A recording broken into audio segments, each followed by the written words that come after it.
Okay, hey everybody, we are about to get the show started. We're glad you're here. I'm having a little bit of an issue getting all the chat.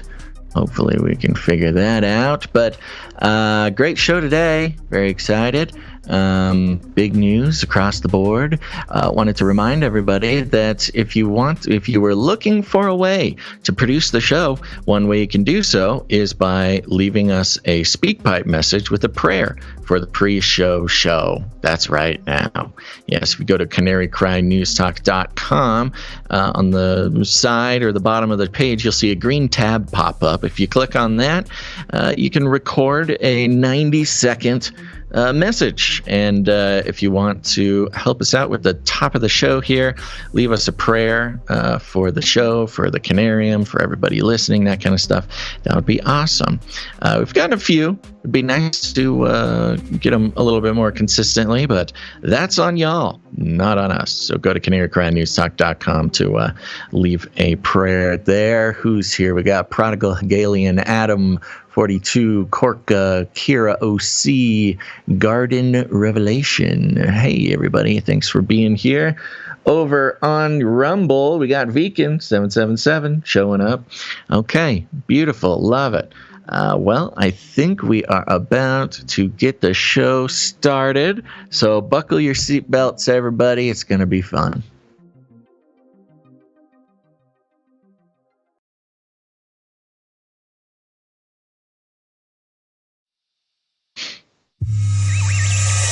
The world is getting crazier.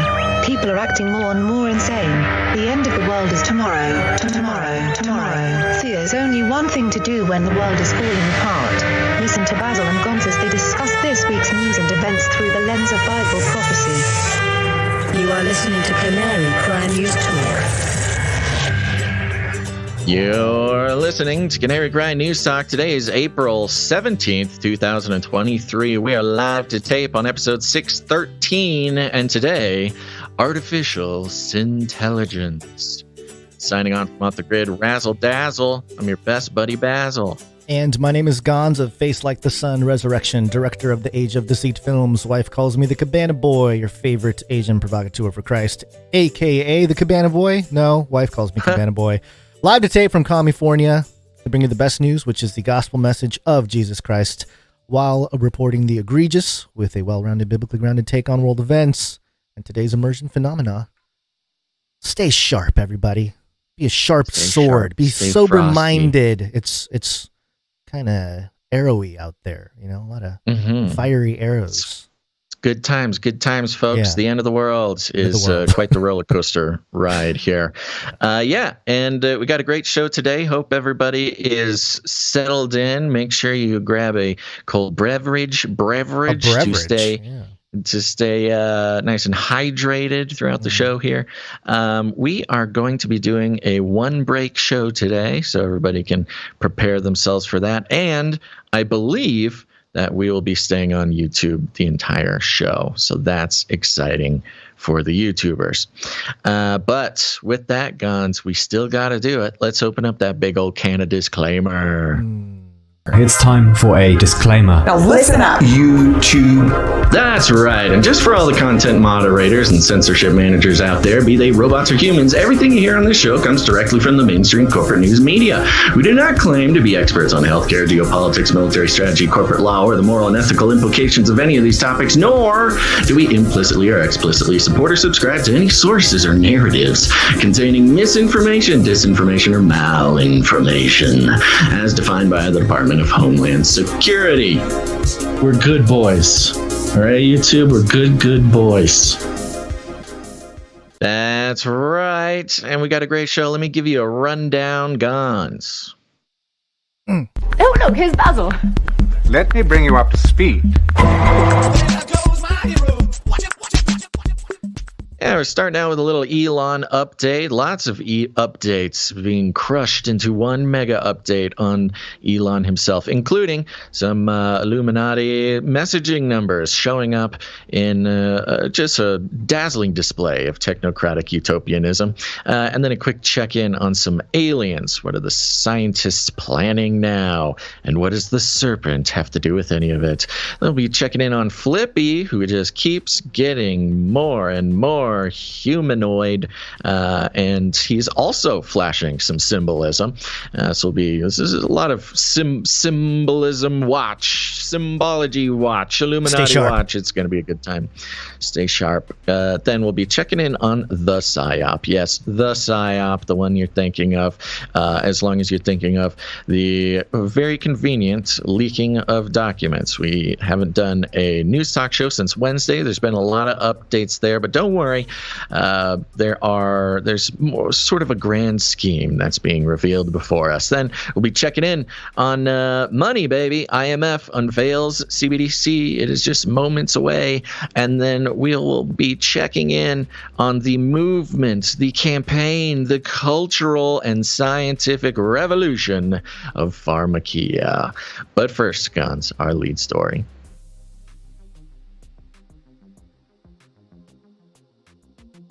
Cool.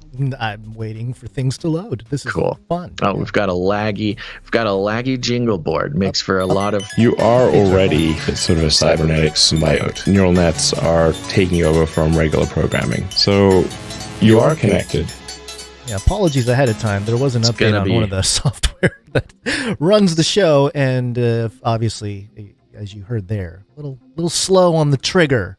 It's going to be one of those days, folks. Yeah, the other little jingle's still playing in the background quietly. It must end. Good. Okay, so Elon Musk is busy. He's a busy man. He's doing a lot of things. One of the things he's doing is launching rockets that's supposed to go to the moon and Mars and all kinds of fantastical stuff. I heard somebody on a talk show a couple days ago say that nowadays, all the young people, they're coming out of college, the engineer students, math students, people that are trying to change the world, they all want to work for Elon Musk. I don't know if that's true, but that is the sentiment out there. I think that's true. I'd say that's probably most likely true. Most likely true if you're in that world. So, but if you ignore the culture war stuff, as far as the engineering and the science goes, I mean, all the scientists, especially new ones coming out of college, they are big Elon nerds. Right. As far as the material aspect of what Elon's doing, it's not all just culture war. Yeah. Thank you to Clankanifius for sending this to us. I believe it was Clankanifius. And he clipped the 45-minute Starship flight test, which kind of went bust this morning, to a spot that unveils some agendas. This is so exciting to see. You can even make out the paint markers indicating which engine is which. Like we said, there are 33 of them. So there's a lot of fire that's going to be coming out from those engines. And lots of fire coming out of those 33 engines. Fire. Yeah, a lot of fire in the 33 engines.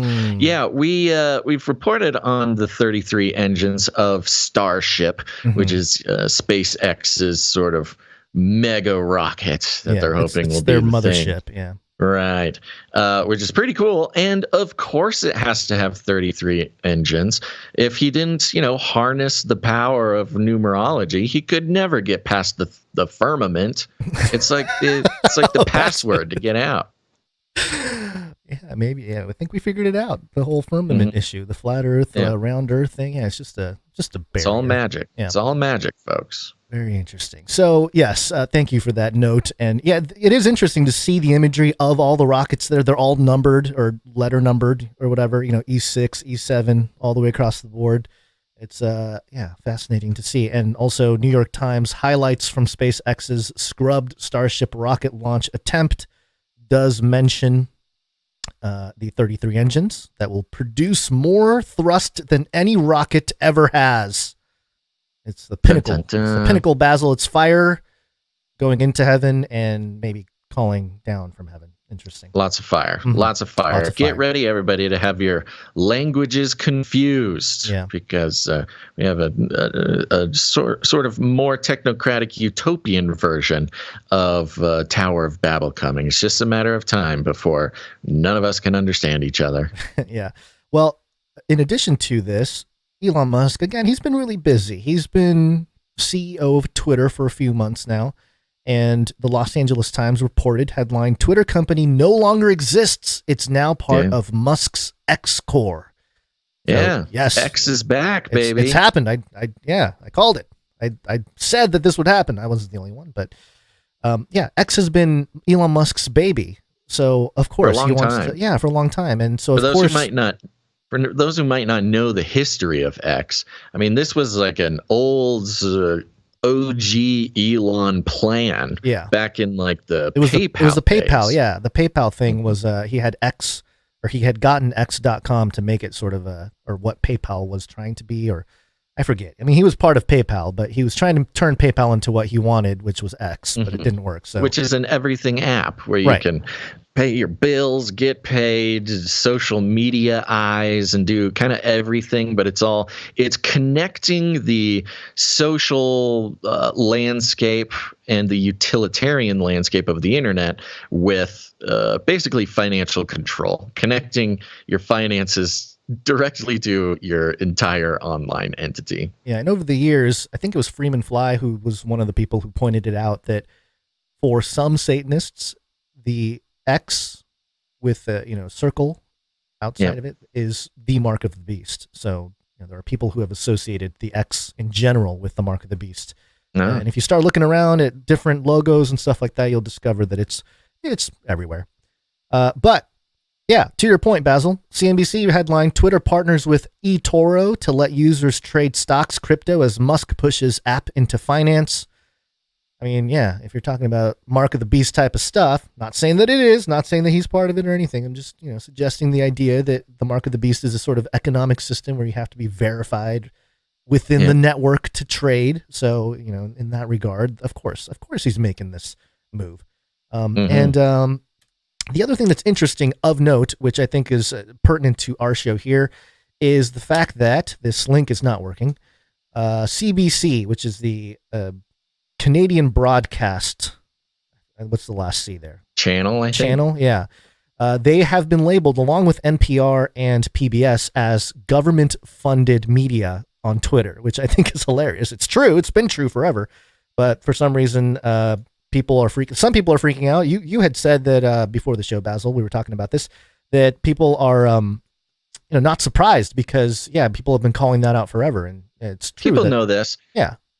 Yeah, and this is the interesting part. Now, we have not done a show since last Wednesday, so of course we didn't get to report on the BBC interview and the drama CBC, surrounding NPR and PBS, originally being labeled government-funded media, which is true. In fact, NPR and PBS both have bragged about the federal funding that they get, and they lost you.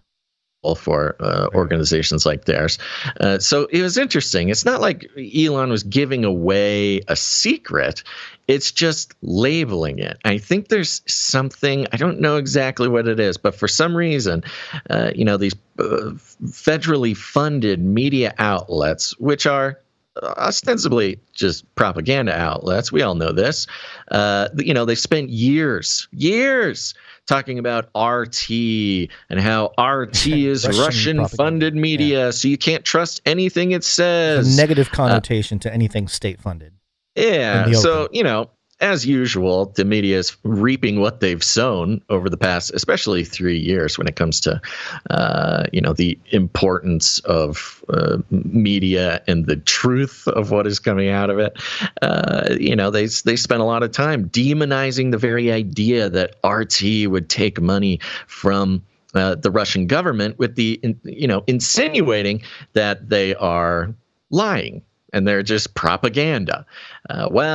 They don't like it so much when it directly, that label directly gets put in front of people's faces on NPR and PBS. Now, it has gone through some iterations. I believe now they were going to be labeled publicly funded media instead of government-funded media. However, they still bailed. They don't like it. They don't like labels, man. They just want they don't like be labels what that they can't control, is what it is. It's not so much the label itself. Because we have used or provided the Harvard mainstream media list of ownership as a link at the top of all the shows that we've done for probably hundreds of episodes now. It's a core aspect of what we do on this show is making sure that the ownership or the funding of media is considered when consuming the content. You're consuming the content.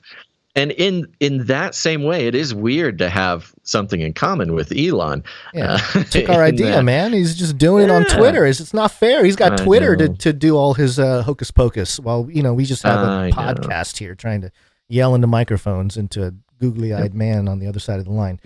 But yes, if you go to the actual document, the Harvard list, you see NPR. It's listed as number 10 in all of mainstream media.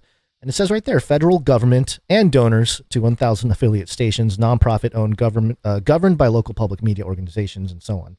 So, it says right there, federal government. So, it's not a secret at all. It's just, they don't like it because they have crafted so much of the narrative against other nations and things, China, Russia, that anything that comes state media is propaganda. And it's like, what do you think we're doing here? Especially since post-Smith-Mund, so... Anyway, that's the thing. Along those lines, because, this whole conversation with Elon started with Starship, and he's pointing everything to the skies, to the heavens. There's a couple things I wanted to touch on real quick at the top of the show here. And that is, first off, this this article from Futurism. Just a note, it says here, NASA confirms that cosmic object is so bright that it defies laws of physics. It's definitely not an optical illusion. They've been talking about this luminous light that's so far away. What they found was that they've uncovered the mechanism behind their stupefying brightness. It's magnetic fields so ridiculously strong, they're impossible to emulate in a lab. Quote, these observations let us see the effects of these incredibly strong magnetic fields that we could never reproduce on Earth with current technology, said Matteo Bacchetti, an astrophysicist at the Cagliari Astronomical Observatory in Italy, in a NASA statement. So there you go. Some people from NASA looking at some really bright objects in alleged space and saying, hey, we figured out that it's some kind of magnetic field, which, I don't know, it taps into my sci-fi proclivities, basically, magnetic fields. Maybe I've been conditioned with the X-Men propaganda machine, the predictive programming machine. So anytime I see that, I think Magneto. I think someone's going to harness this light energy from afar and change the whole energy grid here on Earth, because we don't have the technology to harness that kind of thing. So anyway, that's fun. Also, I love how you didn't want to do that article, but I did it anyway. No. There's no way to stop him, people. If he wants to mention something, it's not going to stop. More fun. CoastalBreezeNews.com had this article. Scientists planning to send robot snake to search for aliens. Yeah, sounds great. This article has some artists' renderings of the robot snake, and it looks very sinister. I mean, it looks like, I don't know, maybe from the Matrix or some science fiction movie where this snake is slithering around a hostile planet and hunting down, peaceful tribes people or something. But let's just get the basics here. Yeah, scientists are planning on sending a robot snake to search for aliens. The Exobiology Extant Life Surveyor, or EELS system, is being developed at NASA's Jet Propulsion Laboratory. The elongated robot would slither along otherworldly terrains thanks to spinning wheels along its body. Its target is the vent system on the small icy moon of Saturn called Enceladus. However, EELS could be employed on Earth to navigate tricky environments. Dun dun dun. Oh, the twist. We might run into it. It's not eels. It's not just for aliens. It's also for Earth. Mm-hmm. So you rang that bell a couple times. Would you like to explain why? Yeah. Well, Enceladus, one of the moons of Saturn, is the orbital period. Guess what the orbital period of this moon of Saturn is? Just take a wild guess. 666 days. No, not quite. Just think more along the lines of what the numbers we've already had. The patterns, Basil. Look at the patterns. Yeah, 33. There's 33. 33 hours. Yeah, that's yeah. Oh, 33 hours. Oh, to go around Saturn. Mm-hmm. That's something. Mm-hmm. You know, we don't have time to get into it now, but Saturn and its sort of occult significances, Saturn being one of the names attributed to the Greek version of the devil or Lucifer, as well as the Saturn cube, the black cube, which has occult and sort of transhumanist attention paid on it. The whole Saturn thing. And to be creating a serpent to go to the moon that revolves around Saturn or Satan every 33 hours is that's quite the combination. quite the spell they're casting on this. They're stoked. They're high-fiving each other in the back, you know. They're like, "We did it. We figured out the code." We know that we cannot trust anything this snake tells us. Well, I was going to say that snakes claiming things have a bad track record with humanity, starting with the Garden of Eden. And so I think this is kind of a psyop setup for all Christians. You know, the snake finds aliens on Enceladus, and all of a sudden Christians have to make a decision. Are you going to believe the Bible? Or are you going to believe this robot snake that said they found aliens on the icy moon of Saturn? Well, what are you going to do? Like we said, we can't trust anything this snake says. I think it is fun, though. They're already planning to use it on Earth. So they'll send it to the moon, revolves around Saturn every 33 hours. The serpent will tell us lies and come back to Earth and slither around in the deep underground military bases and tell us what's down there, too. Yeah, we got Genesis 3. Talks about how the serpent was more crafty than any beast of the field that the Lord God had made. Maybe that's how the NASA or JPL occultists, well, of course, you know, we didn't even mention JPL and the whole occult rabbit trail there with Jack Parsons and all the rituals he did at the beginning of, transferring all those Nazi scientists over to NASA. And then Revelation 12:9 talks about the ancient serpent was thrown down. He's called the devil and Satan, the deceiver of the whole world. Did they not know that there's passages like this in the Bible that talks about a serpent that is the deceiver of the whole world? And they're like, let's send a snake up there. Like, what in the world are they thinking? And of course, the judgment, one of the angels seized the dragon. This is Revelation 20, verse 2, the ancient serpent, who is the devil and Satan, and bound him for 1,000 years. And, you know, a lot of people talk about space and looking up, and, you know, your redemption draws near if you look. And a lot of people are looking for some kind of salvation in space. And I think this whole Elon aspect of SpaceX is continuing to feed into that imagination of, you know, a whole generation. But, you know, the scriptures talks about looking up at a certain time. And Luke 21:28 has this written here. Now, when these things begin to take place, which is the Son of Man coming on the clouds, straighten up and raise your heads because your redemption is drawing near. So, you know, I don't want people to think that just looking up all the time is the way to go. It's when the Son of Man comes on the clouds, that's when you start looking up. That's when redemption draws near. So, you know, a little specific, because I hear people say this, use this one all the time, and kind of gets to me. But anyway, there you go. Love it. Why is everybody so excited about the date 4/17? I don't know. Does that mean anything to you? Oh, people Bay of in the Pigs? chat.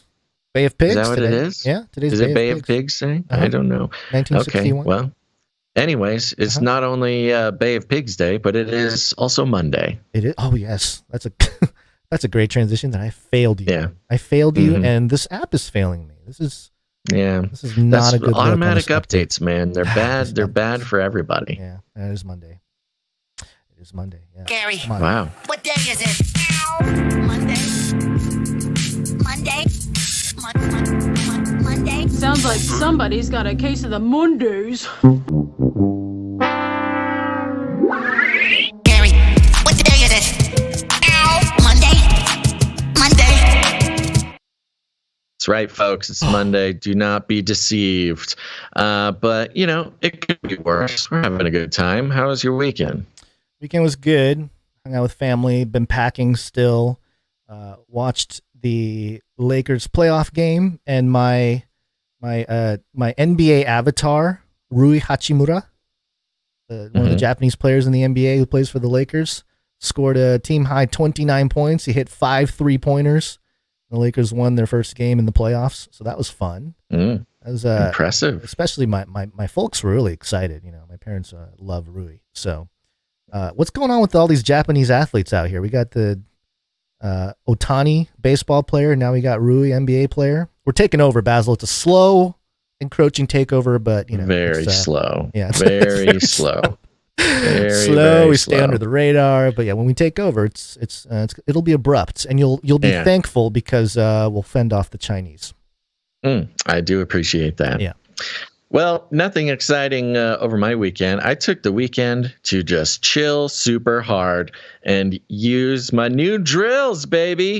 Woo! Fixed? They're fixed now? Fixing things. Well, I used them to repair an animal shelter, hung up some things on the wall. Just been just a man and his drill, taking the weekend. Fix things around the house. So that's pretty much it. But it was cool. We had a lot of great feedback from the Canary Cry radio episode with Really Graceful on Friday.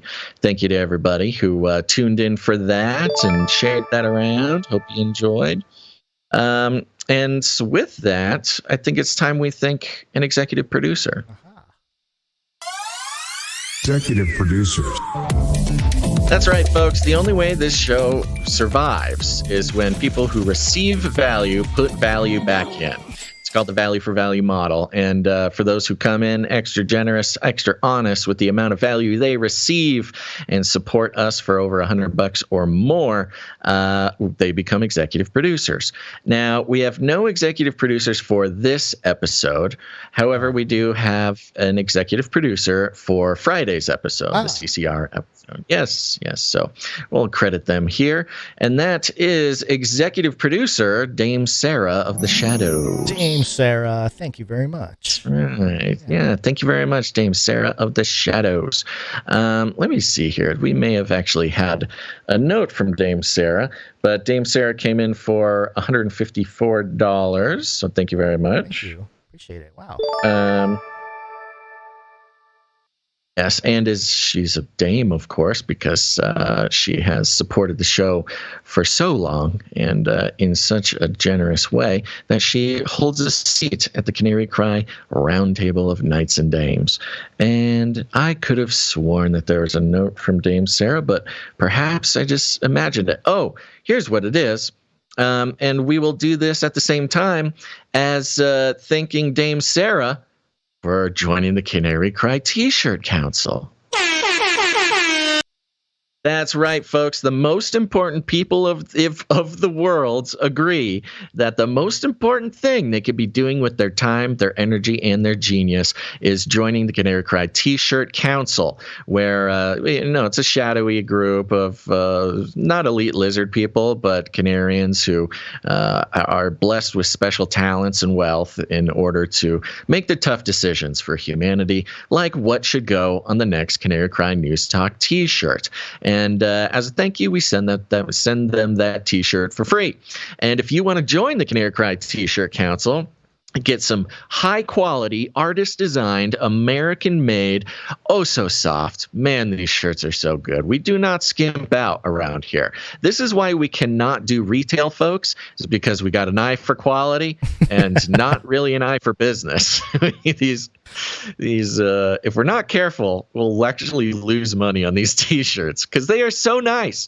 And they are, the Canary Cry T-shirt Council votes on what will appear on the shirt as well as what the shirt will be, and those shirts get sent directly to the T-shirt Council. There's no way to purchase these shirts We do not do retail. What was the? Do we have a current running? Well, winner? There is the winner for this quarter. I didn't know if we needed to announce it or not, because if you didn't sign up before the vote, you don't get it. So there's no, I don't know. I don't want people to be sad. Yeah. That's true. Well, for this first one, it was voted by a wide margin to do the Canary Cry News Talk seal, the logo there, on a black shirt. Ooh, so I think it was a fitting first shirt. It was a fitting first shirt. But we already have the collection of designs for next quarter's T-shirt that will be voted on in about a month or two. So, folks, go join the Canary Cry T-Shirt Council. You get excellent quality shirts, and you're supporting your favorite podcast, keeping us alive. We could not do it without you. Just go to canarycrytshirtcouncil.com to join up. And yes, most important person in the world, Dave Sarah of the Shadows, coming in, joining over there as well. Hey, awesome. And she's the executive producer as well? And the executive producer of Friday's episode. All right. Yeah, high achiever. We call that a high achiever. There is one more most important person in the world I want to thank. And that is most important person in the world, Valerie O. Valerie O, thank you. Thank you very much. Yeah, not doing the air horn, huh? The air horns are all stuffed with T-shirts right now. I can't get into okay. Some problems over here on the technical side of things. Yeah, well, get used to it, folks. It's going to be like that all day. What is going on? While we're at it, I want to thank some people who did the supply drop. Supply drop. No, supply drop. Yeah. Oh, it's giving me the... Yeah. It's giving you the wheel of death. Fail. Yeah. No. It's not even giving me that. It's giving me the big yellow symbol that says it doesn't work. Doesn't exist. Not connected. It's going to be an a cappella jingle day, folks. And supply drop. Yes, that's right. The supply drop, similar to the T-Shirt Council, is for producers who sign up to support the show in the amount of $33.33 a month. And for that, we send them for free a package every quarter filled with producer-produced, custom-designed, artist-created, made-in-America Canary Cry News Talk gear. It's awesome. People love it. People are playing on the Gon Shimura Samurai guitar strings as we speak. And it's also an excellent way to keep the show alive. We would not survive if it were not for our monthly producer. So thank you to new supply dropper, John W. John W., thank you very much. Thank you very much, John W. Yeah. All right. That's enough thankfulness for the day. I do want to mention really quick, canarycrymeetups.com. Let's see. Meetups. Canary Cry Meetups.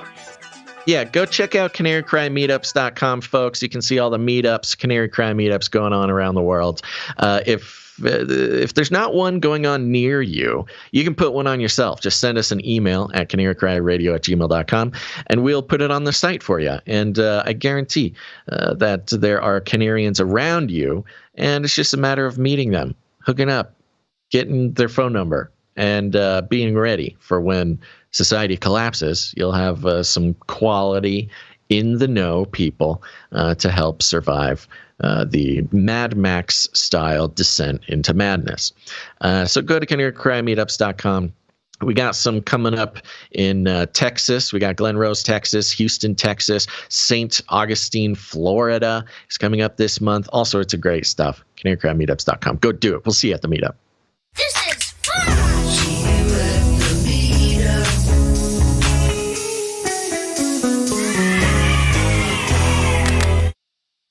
Yeah. All right. Let's do Flippy. What do you say?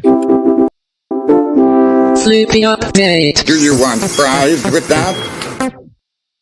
That's right, folks. It's a podcast sort of inside a podcast. It's a Matrushka podcast. It's called the Flippy Update. Flippy is our colloquial name for the disembodied robot arms that are taking our jobs, enslaving our children, and flirting with our spouses. We used talking about Flippy as a way to explore all the new, fun, and exciting ways that robots are taking over the world. Now there's nothing we can do about it. Today, Flippy update is coming from SciTechDaily.com. The headline is, researchers have designed a 3D printed robotic hand that can grasp a range of objects. Whoa, a range of objects, Gons. Researchers have developed a cost-effective and energy-saving robotic hand that can grasp a variety of objects without dropping them by utilizing only wrist movement and the feeling on its skin. Yeah. No, these are the types of things you have to stipulate when talking about new robots, because any robot can do just about anything, but can it do anything without failing at that thing? No, very few of them. The ability to grasp objects of varying sizes, shapes, and textures is a task that is simple for humans, but presents a challenge for robots. To address this issue, researchers from the University of Cambridge have created a flexible 3D printed robotic hand that, despite its inability to move its fingers independently, can still carry out a range of complex movements. They are not letting this robot off the hook. They are having a wonderful time telling us just how uncool this very cool robot is. The robot hand was trained to grasp different objects and was able to predict whether it would drop them by using the information provided by sensors placed on its skin. Skin is in scare quotes there.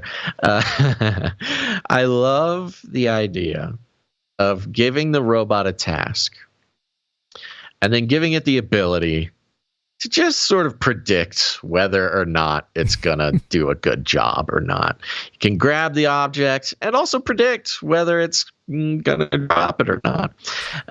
This type of passive movement makes the robot far easier to control and far more energy efficient than robots with fully motorized fingers. The researchers say their adaptable design could be used in the development of low-cost robotics that are capable of more natural movement and can learn to grasp a wide range of objects. The results are reported in the journal Advanced Intelligence Systems.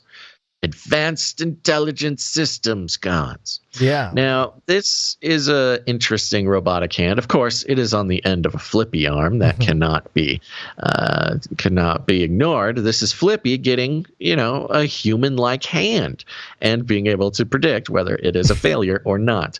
It's kind of a gooey-looking 3D printed hands, maybe made of some sort of soft rubber. Yeah. And then it has these wires running down the length of the fingers that look very much like tendons. It's very bio-consistent, I'd say. It's sort of the anime, if you had imagined a cyborg anime where you have these sort of living biosensor very cyborgy wires, going into your arm or hand. That's exactly what it looks like. So very a little creepy. And the thing that set us off, Gons, is if you go down to the image, the last image of this article, you see the very spooky, very impressive cyborg hand, and it is holding a chopstick.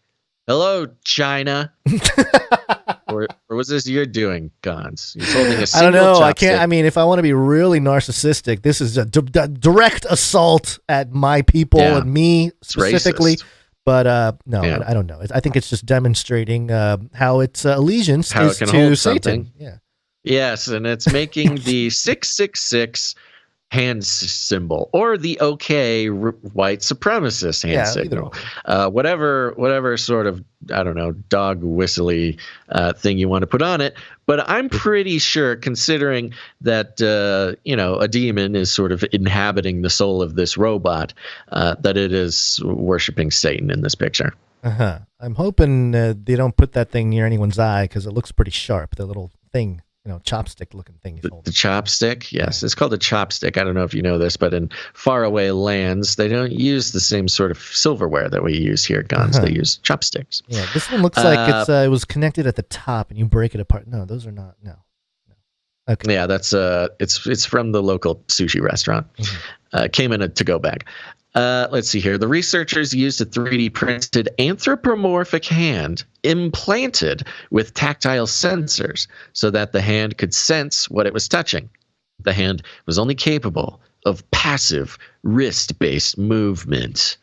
I don't know what that means. But again, they are trying. No fidelity, like no finger fidelity. It's kind of just like, Yeah, apparently. Placing a hand, like, I could pick it up. Yeah, this kind of reminds me of those claws in the vending machine things where you, not vending machines, but those games where you pick a little bit object out. Well, that's actually how human hands work. When you move your hand, you're actually moving your forearm. Everything you do in your hand is being controlled by your forearm. The tendons, of course, go down there, connect to the forearm muscles. So in a way, it's more sort of biocoherent than other finger actuating robots. The team carried out more than 1,200 tests with the robotic hand, observing its ability to grasp small objects without dropping them. The robot was initially trained using small 3D printed plastic balls and grasped them using a predefined action obtained through human demonstrations. It's learning by watching, gods. Great. Anyways, that's the most exciting thing about this thing is it worships Satan. I think I'll end there unless you had anything. It either worships Satan or it's a white supremacist. I don't know which way it's going to go, but they really should diversify their 3D printed hands to include more shades. It is a white hand. Yeah, this is transparent almost. It's so white. Yeah, very white. It's as white as it gets. All right. There you go. There's your Flippy update for the day, folks. Fantastic. All right, well, let's talk about the big PSYOP here. PSYOPs. The big PSYOP, and this has to do, of course, with the entire Russia-Ukraine situation. And you shall hear wars and rumors of wars. Fight for Ukraine. New world order. Russia. So, it's, the way in which the leaks, I know. I'm just saying that the way that everything has been sort of planned out for this time, it just feels very planned out. I don't know. It's just crazy. All right. So this is a Wall Street Journal. I know, so profound. The headline here, the latest U.S. intelligence leaks are no surprise. It's no surprise, Basil. The classified documents recently posted online show that the intelligence community still hasn't remedied long-standing problems with securing America's biggest secrets. This is Wall Street Journal turning on the Central Intelligence.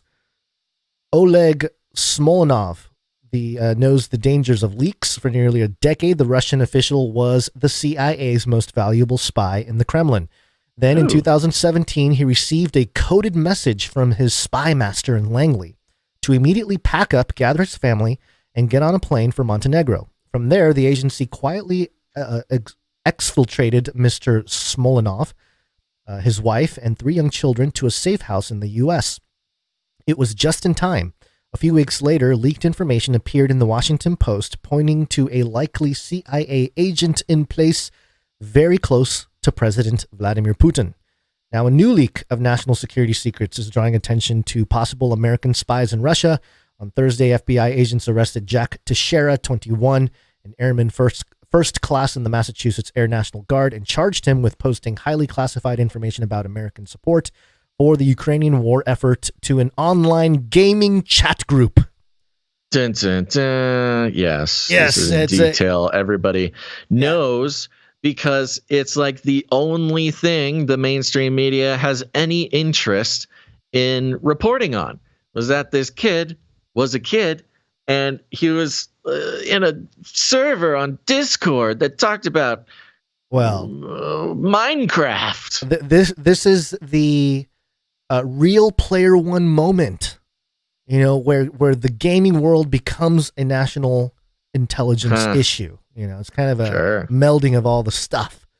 So, it says here, the quote, U.S. intelligence appears to have penetrated nearly every Russian military body, including the General Staff, the Defense Ministry, and the GRU Military Intelligence Agency, as well as the private mercenary group Wagner, wrote Russian Independent English language Moscow Times this week. Agents of Russia's FSB are undoubtedly now engaged in a frantic spy hunt.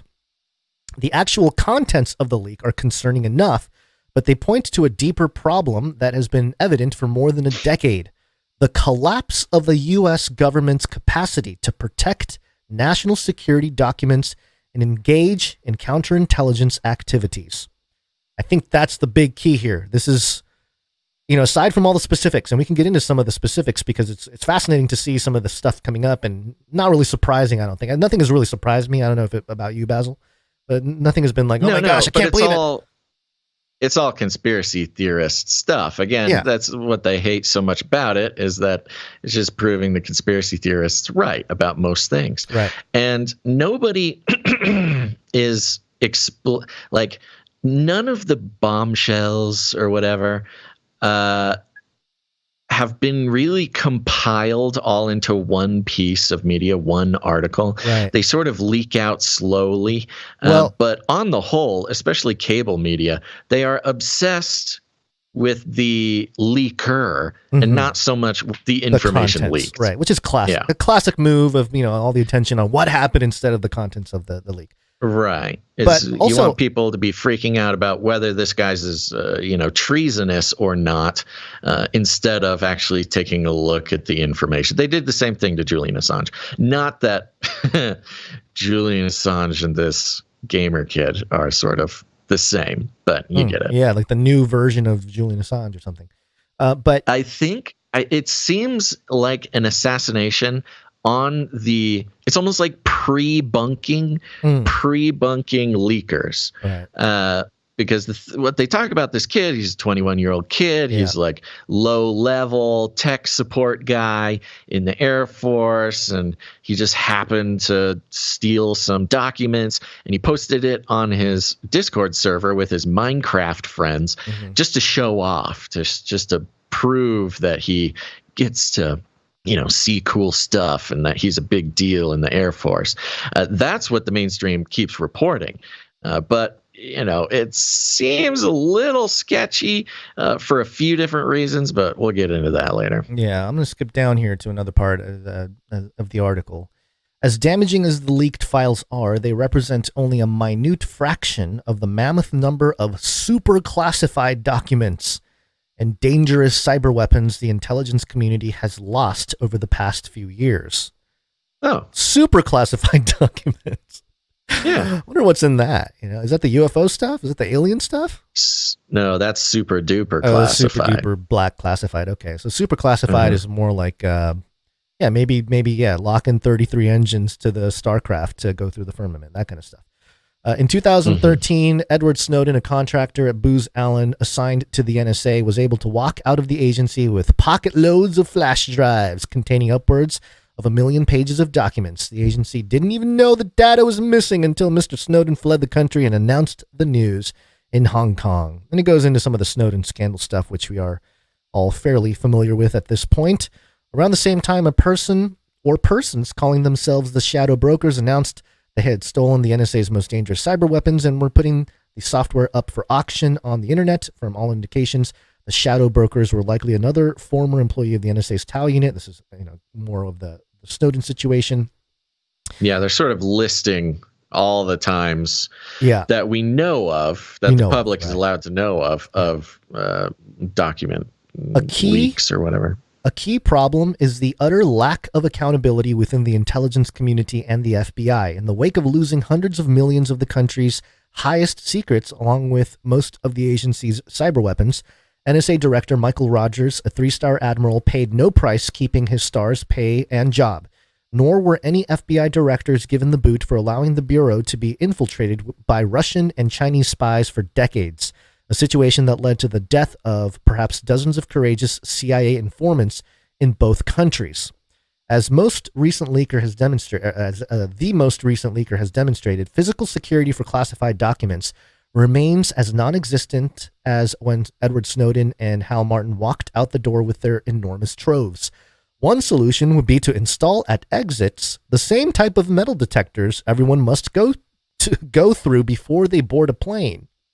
Did they not have basic metal detectors in like NSA, or not just NSA, but like any kind of government building? Well, And that shows how much of a distraction this whole conversation is. Yeah. Because as far as we know, this leak happened. The kid took pictures of some paper. And, we don't really know. I mean, if he brought the paper home, then a metal detector would not catch it. Or if he took pictures of the paper there in the base, it's just in his phone. There's a metal detector wouldn't do anything. Yeah, well, the metal detectors would detect flash drives and documents stuffed in pockets or anywhere else on the body, you see. Flash drives and documents, you say? See, they got an RFID code and chip in each piece of paper? I think part of the inadequate sort of solution offering of this article speaks to what they would really want to do with all this is the biometrics, the DNA verification of some kind, getting in and out of buildings. We talked about the hacker guy who had the microchip who can like steal your code and get into buildings and stuff like that. I mean, it's turning into a situation where we're all kind of forced to make decisions about how we're going to deal with this, because it's a beast system. First of all, the conversation is a distraction, and the only way they know how to distract is with the system that they're in. It's a beast system, sort of progressive distraction. None of this, the metal detectors or checking people's backpacks or taking their fingerprints or doing any of this. The funny part is, they know that is all extraordinarily impotent when it comes to keeping documents safe, because the reality of keeping secret documents safe is everybody who has access to them needs to be fully indoctrinated. Yeah. They need to have utmost loyalty and fealty to the system, because really there's no way you can perfectly protect a piece of paper except for create a system in which nobody wants that piece of paper. It's really a spiritual problem that they're dealing with, which is they have people in their organization who know the truth about how they operate and feel that they are operating on suspicious grounds. It is a spiritual issue where they need to, in one sense, spiritually control every single person who has access to documents. Otherwise, there's no way to keep them secret. They're saying their real problem is our government is so busy doing horrible things around the world that what we really need is some people who don't mind us doing horrible things. We need some more subservient, perhaps robots. We can staff the whole government. That's another with angle. Robots. Yeah, it's seriously, a lot of the work, that politicians do could be replaced with robots and DAOs. We sure want to think that. Yeah. The other thing that this is also causing, because we talked about the contents, and we can talk about some of the contents here. I do believe that it's creating a situation where, because I noticed that they didn't really talk about the contents. It was more about how upset the leak happened. There were people who were upset, and then it wasn't until they had the kid arrested that they started to report on, like the documents talked about this, and it just seemed like there was a delay. The beautiful perp walk, the masterfully architected media extravaganza that was this kid in his mom's basement getting arrested by a SWAT team and an armored personnel vehicle and helicopter footage and the whole kit and caboodle. They broke out the whole Hollywood theatrics for this one. Yeah, so there is a movie coming out, and I think they talked about this kid, how he's loves God and guns and that kind of stuff. He sort of fits the profile of certain things. Course. And so there's a movie coming out, Guy Ritchie's The Covenant, which is an Afghanistan war interpretive kind of thing. I think it's got I don't know. There's some famous actors in there, but I think it's interesting that it's called The Covenant. It's the whole preview. It's there's guns shooting. They're at war. They're in Afghanistan, obviously. We had the Covenant Church or the Covenant School, just have the shooting, Right. and that was all kind of tied to some fringe or extremist type of activity. So I don't know. I'm just recognizing and included patterns. Christianity. Yes. It was, even though it was a trans perpetrator, it was because of the hate of Christians that drove this person to shoot up the school. This one, they literally, we should have grabbed a clip, but the clip of news anchors describing this kid is hilarious. They're like, he liked guns, right. and he liked God, and he liked to shoot guns, and he said a racial slur, and he was white, and they just they have nothing else to talk about, because what they don't want to talk about is what was in the documents. Well, here's to that point, as mainstream media starts reporting on what was in the documents, it'll be interesting to see how they do that. But also, I feel like if you're talking about a PSYOP, you release this, you have two things. One is you have the opportunity to lock down on certain, again, access to the allegiant intelligence operatives. Hey, if you want to continue or be in this group, you must give up your privacy of genetics or whatever it is. I mean, I'm sure it's well past that at certain levels. But also you have the mainstream media who can report on it almost like truthers report on this kind of stuff, and they can take these quote unquote facts and talk about it and be like, oh, look at the corruption. Oh, look at this. Look at the two-faced situation that we were in here and that kind of thing. As an example, I'll do the Washington Post Egypt story, where the Washington Post reported Egypt secretly planned to supply rockets to Russia, leaked U.S. document says. And that's interesting. Yeah, Egypt trying to send some stuff to Russia, maybe, at least in the documents. That's what is claimed through WAPO. Politico also had this article about what leaked docs show about the U.S.-Russia fight for the Middle East. And in this article, it mentions how Egypt has been, let me try to find the exact quote here. Thought I had it highlighted, but apparently not. Is this about the military aid? Yeah, so they were receiving about $1 billion of U.S. military aid annually. So there you have, now you have the U.S. giving Egypt $1 billion of military aid every year, and Egypt going, hey, Russia, Putin, let me send you some rockets, baby. These are American rockets. Right, yeah. You have Egypt sending rockets to help Russia, or at least that was talked about in this document. So you have the U.S. funding Ukraine with a blank check, and then sort of surreptitiously, the U.S. is also funding the Russian side of the war. It's a beautiful example of the Rothschild, the takeover of the UK when he bought, when he funded both sides, and then he was able to know the outcome of war. It's just it's classic, right? It's a classic move, funding both sides of the war. But in this case is interesting because the U.S. in a way is funding both sides of the war that it sort of is not fighting, Basil. It's not. U.S. is not involved. We don't have troops over there. That's not what.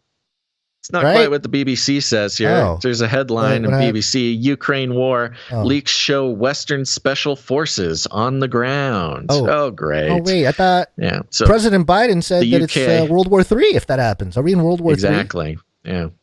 The UK is among a number of countries with military special forces operating inside Ukraine, according to one of dozens of documents leaked online. So not only do these leaked documents show the U.S. funding both sides of the war, the leaked documents show we're literally fighting the war. Western special forces operating within Ukraine. So, these are the types of things that you're not hearing about because you got to hear about how this kid was a white Christian gun lover. Right. And played video games. Excuse me. I'm sorry. This was the other headline that I wanted to mention. This was actually from the 12th. So this was before they arrested the guy. NBC News, U.S. intel agencies may change how they monitor social media chat rooms after missing leaked U.S. documents for weeks. So again, that's another play there where it's like, oh yeah, of course they want to change how everything is monitored, especially with Elon giving fuel to the extremist right wing with his new platform X. Yeah. So It's got a bit of the Restrict Act attached there. Yeah. Well, it's all one big magic trick, as they say. Yeah. Speaking of which, you could call this espionage. You could, there's lots of different names for it. But there's this article that popped up here in The Guardian. Do you have the Richcraft jingle by any chance? Let's see how you can try that new search feature. No, I went back to the old app. I went. You went back. Yeah, no, I'm not gonna mess with that thing because it's. Although it could be useful at this moment, but yeah, no, I'll get you. I'll get you Witchcraft. All right. Yeah. So as we know, folks, all of this stuff being displayed to the public has esoteric, occult, if not lineage, at least background to it, and espionage is no different. Oh, you wanted me to do it? Do you need a longer? Do you need a longer setup or? Oh, I thought I had it here, but I guess I don't. Yeah, shoot. All right. TheGuardian.com had a very interesting article with a couple of twists and turns here. Here we go. The headline. There it is. The headline was 007 meets the occult. Why spies and sorcerers are a perfect fit in fiction. Okay, guys. Oh, fiction. This is fiction, okay? This is fiction, so don't get any ideas. Okay. Spies and sorcerers, a perfect fit in fiction. You guys don't do this in real life? Well, I see. Espionage and magic share codes, secrets, and rituals, and a new cohort of writers are now casting their literary spells. Hey, wait a minute. I thought this was all conspiracy about, casting spells with writing and media. So, I know. See, there's that's nice. See, they're even just using the words that we've been talking about for so long. So this is done in the context of espionage fiction, but I think they make some pretty good points. It's almost kind of hilarious how much they try to bring the point home of like, no, this is just in like books and movies and stuff, okay? We're not giving away any of the cool stuff. Spycraft and magic have always been strange but agreeable bedfellows, and a recent trend for merging both branches of the dark arts is gathering momentum in fiction. Right, just make the Cold War era. The Cold War era of the late 1940s through the 1980s seems an especially appropriate stage for stories that pepper espionage with something even more shadowy, be that occult magic, the stagecraft of illusionists, or investigation into psychic powers. Quote, espionage and the supernatural felt like a perfect match to me, said Nick Setchfield, the author of two supernatural Cold War thrillers, The War in the Dark and The Spider Dance. Quote, there's an obvious parallel in that both of them deal in hidden worlds and shadow realms. They exist on the very border of what's known and what's concealed. Quote, you can make the case that when it comes to tradecraft, the actual day-to-day business of espionage, spies operate with a strict sense of ritual, just like magicians do. You could even argue that codes are just another set of magical runes, a way to pass on secret knowledge. Decrypt a cipher, and you're unlocking a spell, Setchfield added. Other books that overtly map the paranormal on the Cold War spying include Hanu Rajanimi's Summerland, featuring a dead spy who operates via an otherworldly realm, and W.L. Goodwater's Breach, which posits a Berlin Wall that is actually a magical barrier between East and West. Even the twin godfathers of spies, James... Yeah, you like that? I'm going to skip down just a little bit. They mention Live and Let Die. Claiming some magical ability himself, 007 asks Solitaire to pick a card, any card, and from her closely guarded tarot deck. It is, of course, the Lovers, and one arched eyebrow later, she has fallen for the secret agent's charms. The postscript to the scene, however, reveals Bond's double dealing. He is playing with a stacked deck. Every card, the Lovers, which he cast to one side mid-clinch. Live and Let Die was the first Bond film seen in the cinema by the League of Gentlemen's Jeremy Dyson and his co-writer on the stage. And then it goes into some other stuff, plays and more fiction, pointing out this this concept that occultism or magic, magicianry, and spycraft being ultimately the same thing, and in the context of fiction, can be used metaphorically for one another. But considering what we know about how the powers that be do their work, I think we can agree that is not just in the realm of fiction. Let's see here. Here's a quote. Quote, "I think the seed was first planted about 20 years ago when a book came out by a magician we both really respect, and it lit the fuse of the idea of the transferable skills between magic and spying," said Dyson. That was not the quote that I was trying to read here. Where is it? Oh, no. Do you have anything highlighted on this article? I do. It mentions Uri Geller, by the way, the spoon bender, which comes up a lot in some of these conversations.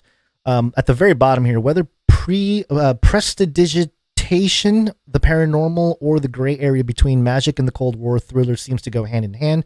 But Ronson's goat-staring military men aside, surely it's just fodder for fiction. It mentions LSD, MK Ultra, CIA, all that stuff right before that. It has a question mark too, by the way. And then the quote here: "Do I believe the intelligence services are really investigating the occult?" said Setchfield. Quote, "I doubt it. I'm sure they have their hands full dealing with the material world these days. But like Roger Moore, I'm prepared to raise an intrigued eyebrow." Ooh, these writers and their clever allusions. Yeah, but to say I doubt it, I mean, I doubt you, buddy.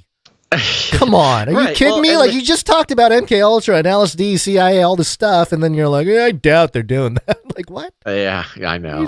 They do talk about the CIA psychic experiments, MK Ultra, men who stare at goats, all that kind of stuff right there in the thing. Yeah. I think this is a very interesting sort of saying the quiet part out loud for the media, which, this article, again, over and over and over, they made a big point. They made a specific point to end the article with like, no, they're not really into occult stuff. Yeah. They're not really doing magic. Yeah. But for those who have an eye, for exactly what how magic sort of is practiced in the real world, oftentimes by our politicians, our candidates, our people at the highest levels of the control mechanism, 100% the real spycraft. And the problem is people have a strange idea about magic. You got your Harry Potter type. Right. They've created a visual to go along with the words associated with things like witchcraft and created a narrative via the media so when people hear magic and the occult, they're not actually thinking about it in the form that it is practiced in the real world. They're just thinking of movies and stuff like that. Talking hats, yeah.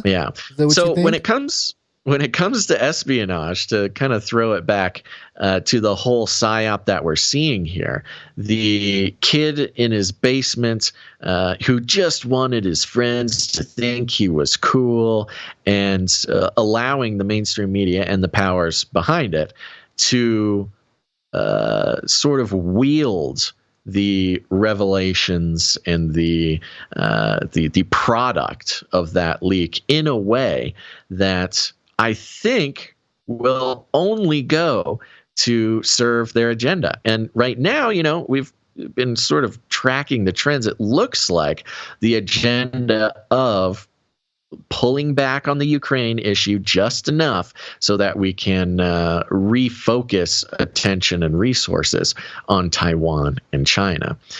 Because, the kid was basically the lowest level clearance possible.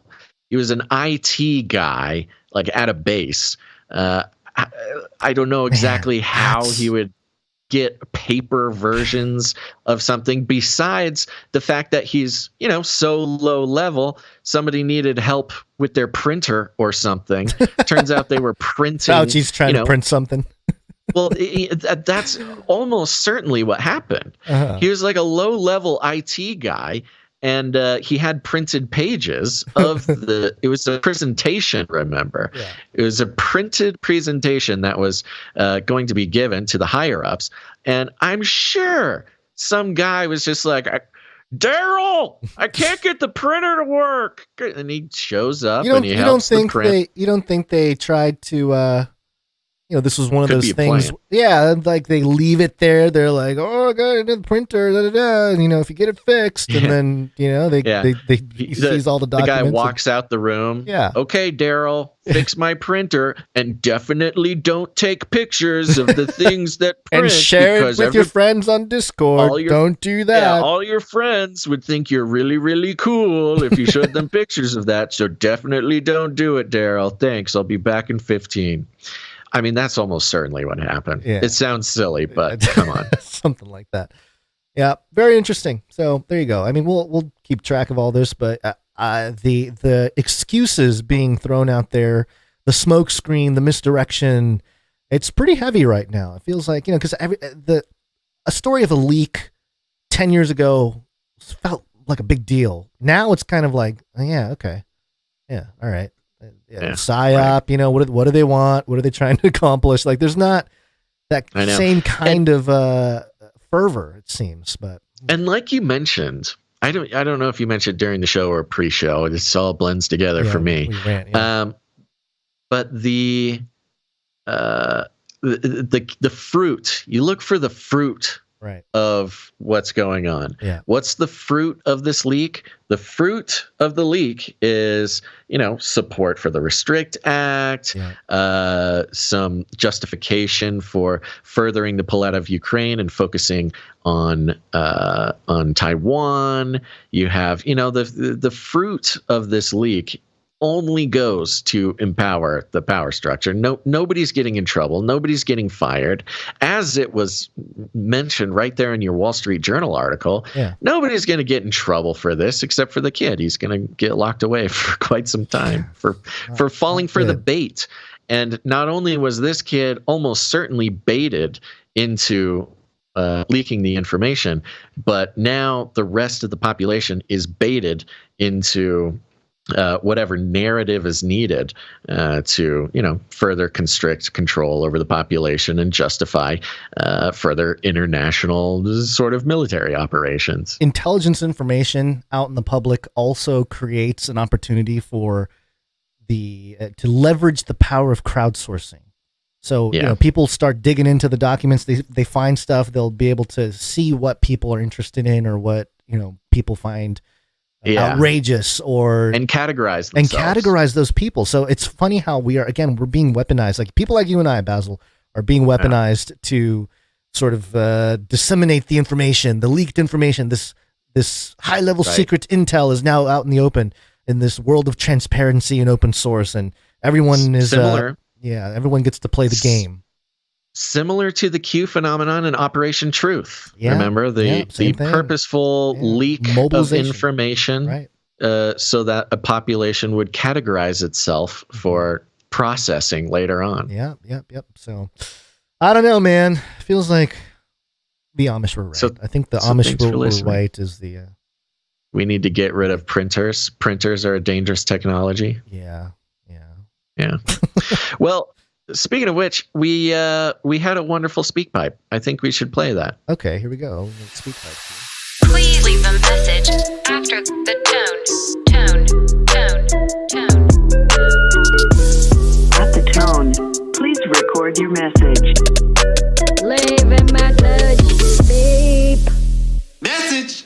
Yeah, folks, go check it out. Go to canarycrynewstalk.com. You'll see a green tab on the bottom of the right-hand side. Click on that. You can leave us a 90-second message. You can use it to say hi to us or do some boots on the ground reporting, leave a prayer for the pre-show, or just leave a message for your fellow Canarians. And I think we had one come in, didn't we? Yep, this is from Courtney.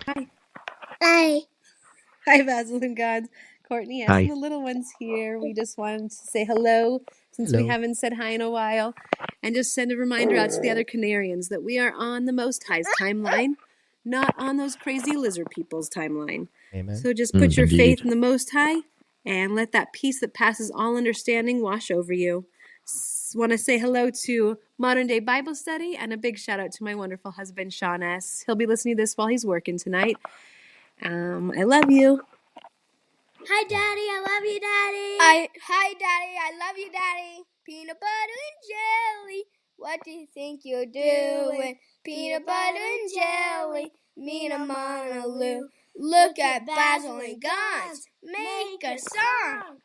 And remember, think outside the cage. Oh. God bless. Fun. Blessings. Oh, that was my awesome. gosh. Oh my gosh. That was so much fun. Sean, nice. What a nice surprise at work there. Thank you very much. Yes, that was Courtney S., which I was one of the people I went to the meetup. Yes. Over there in Reno. Yeah, that was very fun. The kids there. I still have all the acorns sitting on my dresser that they stuffed into my hands and backpack. Thank you very much for that. Remember, folks, go leave your own message. You can, like I said, just give some props or encouragement to the Canarium, leave a message for us, or if you leave a prayer, we can play that before the show, in the pre-show. And with that, Guns, I want to thank some producers. Okay. What do you think about that? Sure. Yeah, we had, well, okay. Let's see. Yeah, let's do that. It's break time!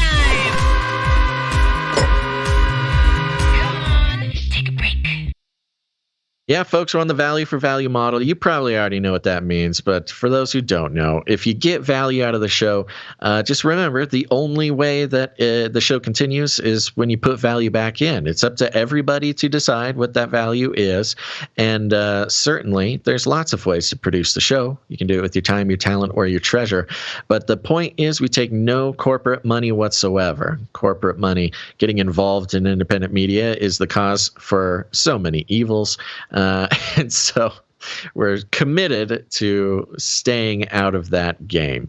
But thankfully, the value for value model has worked so far, and we believe it'll continue to work as people realize more and more how important it is that corporate money not get mixed up in true independent media. So if you want to produce the show, you can go to canarycry.support or canarycry.support. That's right. Or canarycryradio.com/support. Either way, like I said, you can support with your finances, which is essential. And a great way to do that is to sign up for the Supply Drop or the Canary Cry Tshirt Council. We really appreciate everybody who's done that. But we do also have people who came in to support this episode in particular. And I think it's time to thank them. Guns? Let's do it. I'm going to start out by thanking Lady Night Little Wing. Lady Night Little Wing. Thank you very much. Yeah. Is back. Lady Night Little Wing is in the house with a nice round number, so we won't disclose that. But there was a note that goes like this. Blessings to you both, and we treasure the value of your kingdom work. That was in quotes. Good inside joke there. Yes, the kingdom work. Yeah. As trusted watchman on the wall. XO Lady Night Little Wing. Thank you very much. And Lady Night Little Wing came in before Friday's episode, the CCR episode. So thank you for that. We also have producer Stacy W coming in. Stacy W, thank you. Yep. Nice round number. No note. Appreciate it. Producer Stacy W. Thanks. We have producer Morgan E came in. Morgan E. Thank you. Yep. Nice round number. 18 episodes in a row. Ooh. This is Charlie November Tango. You are approaching supernova. Repeat, you are approaching supernova. Morgan E making her way, Yeah, the streak just keeps going. Thank you very much, Morgan E. Also came in for the CCR episode on Friday. Thank you. Next up, we got producer Jacob B on a 5-episode streak coming in. 11. 1111. There's a note here. Wanted to say thank you for the CCR comeback. As someone who regrets not finding CCR until last year, I am glad to have the opportunity to participate in this community, and 2 episodes of CCR a month is the perfect balance for the show. IMO, in my opinion. Thank you very much, Jacob B. Appreciate it, Jacob B. Yeah, so far we are planning on keeping that going twice a month at least. There is a world in which we do it every Friday, but don't worry, folks. We'll be reaching out for help making that decision. Yep. Thank you very much, Jacob B. Yep. Next up, we got Sir Moore from Night of the Burning Chariots, 1111, 218 episodes in a row. Oh, yeah, Streakalicious. Thank you, Sir Moore. Yeah. We got Sir LX Protocol, V2 Night of the Berean Protocol, Pocket Full of Sevens, 160 episodes in a row.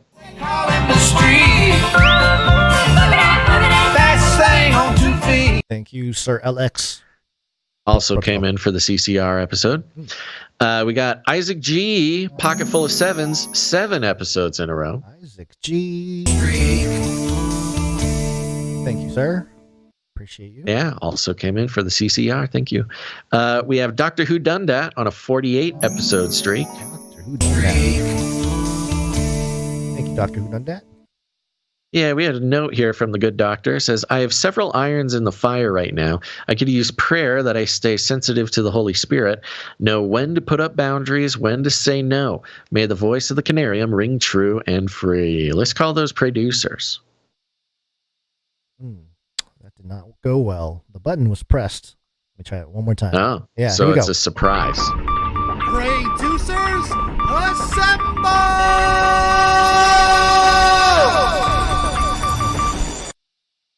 Thank you very much for that. The producers are people just like you, dear listener, who are committed to praying for the show, praying for the producers of the show, all sorts of good stuff. So producers, listen up, get out your pencil, or just stop right where you're at.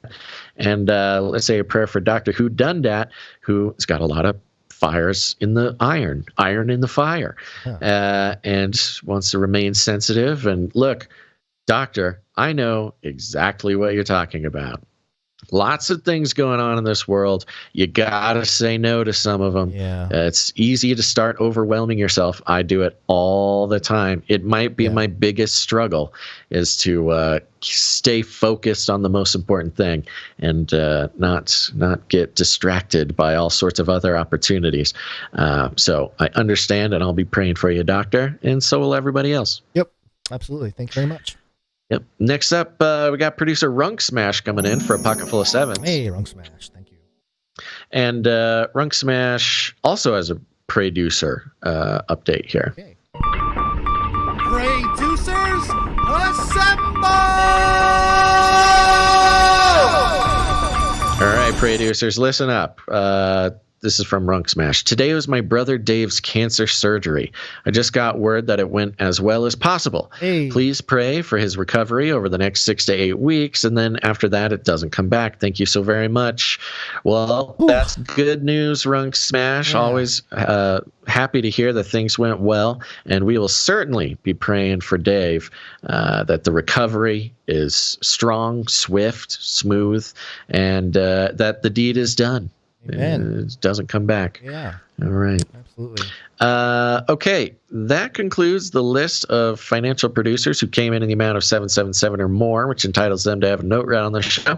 We got a few people who came in under that amount. We're going to thank them now. Okay. Starting with producer Steve C. Steve C. Yeah. Thank you. Steve C. joined the Patreon. Thank you very much, Steve. Then we have Havencio. Yes. Coming in on the Patreon. Thank you very much. Appreciate it. Rhonda B comes in. Thank you, Rhonda B. Thank you, Rhonda B. Then we got our streakers, Sir Casey the Shield Knights, 286 episodes in a row. Thank you, Sir Casey. Yep. Wow. Supported the CCR episode 2. We got Dame Gale, Canary Whisper of Lady of X's and O's, 248 episodes in a row. Came in for CCR. Thank you, Dame Gale. We got Veronica D, 248 in a row. Thank you, for the Veronica CCR D. as well. And we got Sir Scott, Knight of Truth, came in for the CCR, 275 episodes in a row. Thank you, Sir Scott. Oh, yeah, Streakalicious. Women rule! Yeah. All right. Is that it? Okay. So I think we're going to try today. We're going to smoosh the breaks together again. Yes? Real quick. Let's take a look at some art real quick. Okay. Mm-hmm. Let's do it. One art, please. We're going to start off with Sir Dove. If I can get things to load. Sir Dove. One art, please, from Dove. When summoned, you must come speak. Okay, here's a note from Sir Dove. It says, peace. For this week's Bible artwork, I did an illustration for Matthew 19:24. Again, I tell you, it is easier for a camel to pass through the eye of a needle than for a rich man to enter the kingdom of God. Hope you guys like it. Keep doing what you do, and I'll keep praying for you. Dove. This is very funny. You know what's so weird is we just did a Ravel episode on this. The next Ravel episode that'll be posting is about this exact thing. So just good timing, sort of. The image here, you've got, of course, the background of sort of a desert floor, and you've got a camel just sort of standing there looking very skeptically at a giant needle, the eye of the needle, who the needle is making a face back at the camel that is suggestive of scoundrelry, rascaliness. Indeed. Very funny. Thank you very much, Sir Dove. Thank you, Sir Dove. This is an awesome piece. Appreciate it. We also have something from IAnon. And IAnon writes, this idea has haunted me since CCNT 549. It took me a while to get to it. Flippy news are never out of style, and some recent episodes prompted its completion. P.S. Yes. I hate the new system. I don't know what new system. I think they meant the new system of submitting art. Yeah. Well, we hate the old system. So. Sorry. Balances out. This is a 4-piece sort of comic book, I don't know, 4-cell comic thing. And the first one, it shows a giant Amazon warehouse, the outside of it. It says, as automation at warehouses rises. In the next cell, you see the inside of the warehouse. You see giant shelves and boxes, and you see a box falling from the shelf onto a human. This is, so does the number of injuries. But it is not because robots are harming humans. The third cell shows a Flippy robot up on the shelf who says, whoopsie, and pushed the box onto the human. But rather, the reporting has become more accurate.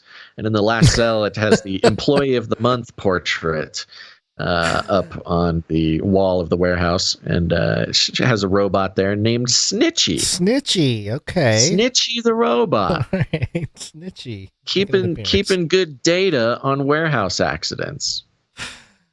Yeah, is Thank that you really, very much, Diana. Okay, that's interesting. So, all right, so Snitchy was the one that did it, but Snitchy was the one that also reported.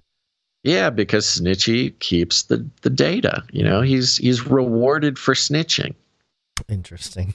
Appreciate it. Thank you very much, IAnon. Thank you, IAnon. All right, we have something here from Eyes to See for Me as well. It's been a while from Eyes to See, and it has a note. Tried to submit via canarycry.art and it wouldn't go through on my phone.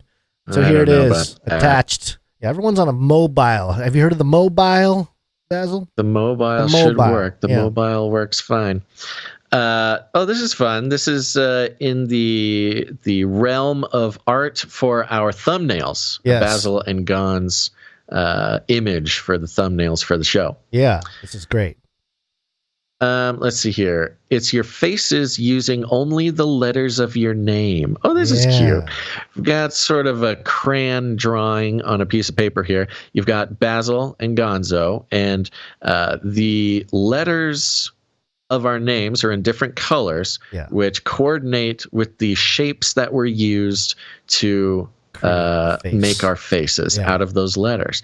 That's very interesting, very cute. I'm trying to figure out all your I'm seeing the B follow the color coordination. Yeah. Okay. Yeah, that's very cute. Thank you very much. Yeah. Eyes to see for me. Appreciate it. Eyes to see for me. Okay, we also got something from an old artist that we haven't heard from in a while. 88.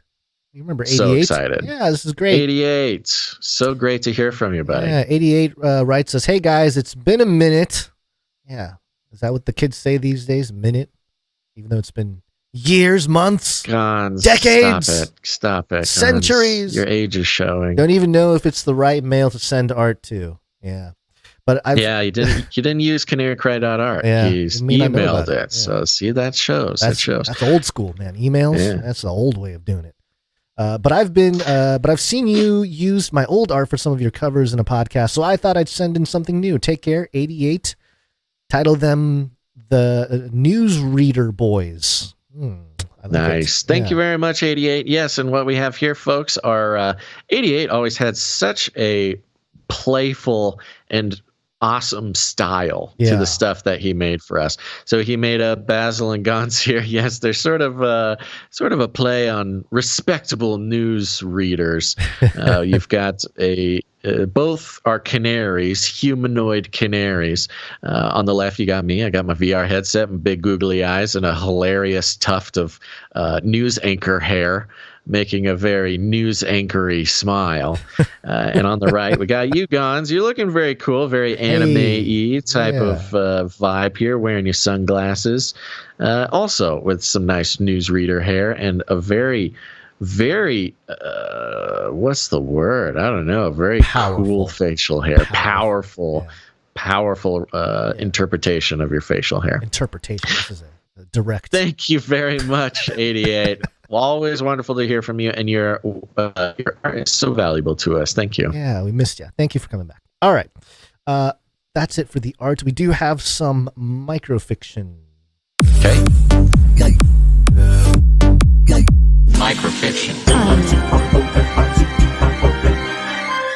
Microfiction. This first one is from Runk Smash.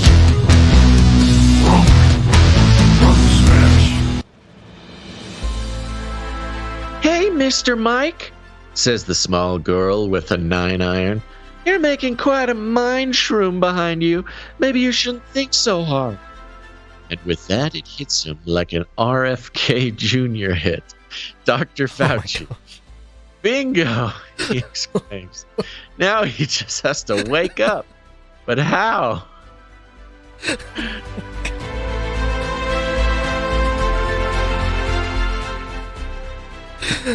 I gotta say, Smash. That one caught me by surprise there. And with that, it hits him like RFK Jr. hit Dr. Fauci. Yeah. That's good.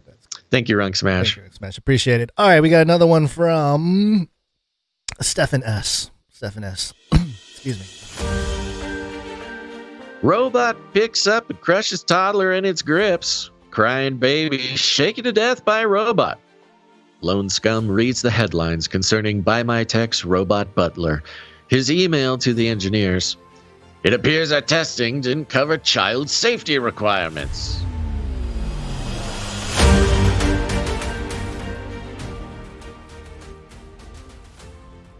Mm-hmm. Thank you very much, Stephen S. Thank you, This is in relation to a recent report from The Sun. Musky business, the Tesla robot. What will Optimus be able to do, and how much will it cost? We covered the article on the show. Mostly what it can do, walk forward, walk backward, walk sideways. Maybe it can tell you when it's about to fall.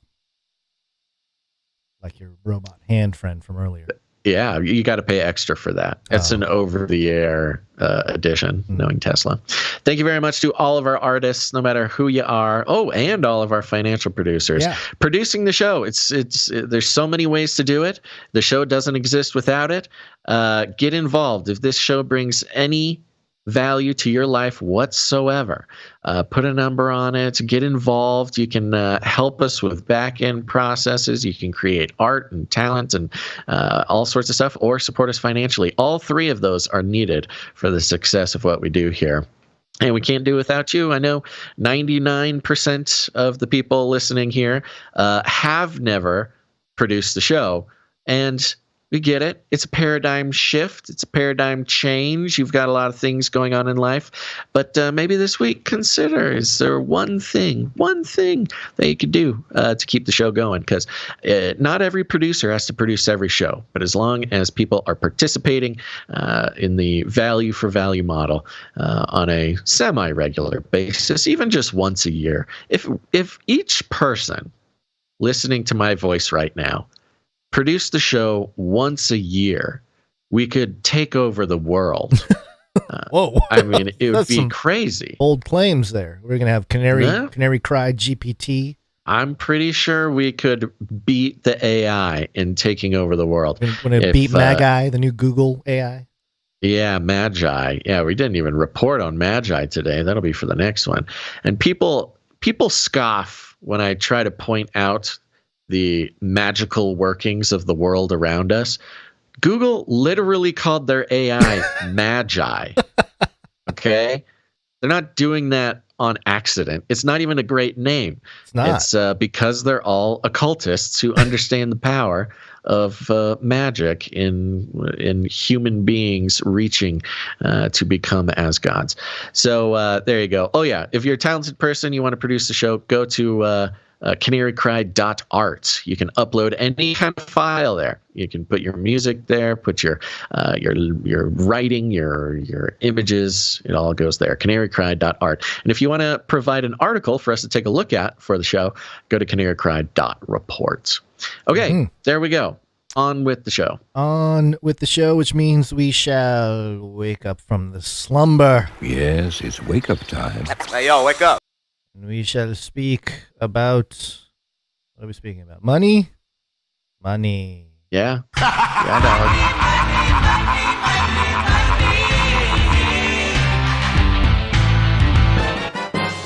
$100 billion. I don't have any money. Money printer go blockchain. Oh, it's happening. It's happening. It's happening. This is prnewswire.com. Just a PR news wire. And on the 10th of April, they had this headline. The Digital Currency Monetary Authority, DCMA, launches an international central bank digital currency, CBDC. Wasn't there already an acronym, DCMA, for digital copyright? Or is that a different acronym? It's close to DCMA. Yeah, I know what you're talking about. I'm not sure though what the exact acronym is. Just have it completely taken over by who? The International Monetary Fund, who at the spring meeting in 2023, the Digital Currency Monetary Authority announced their official launch of an international central bank digital currency that strengthens the monetary sovereignty of participating central banks and complies with the recent crypto assets policy recommendations proposed by the IMF. Universal Monetary Unit, UMU,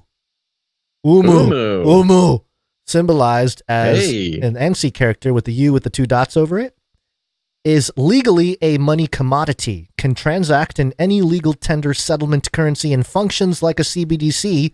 You just said it was a CBDC. Why are you saying it's like a CBDC? To enforce banking regulations and to protect the financial integrity of the international banking system. Banks can attach... This is interesting. Mm-hmm. What was that again? Monetary...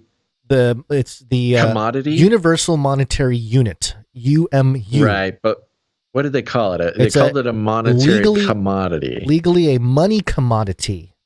Money commodity. See, this is great because one of the reasons that there's been so much chaos in the crypto thing is because they don't know what to call crypto. Yep. They, don't know if they call it a commodity. SEC wants to call all of it securities. Yeah. Right. And they've been coming out with this excuse forever, for years now, like we don't know.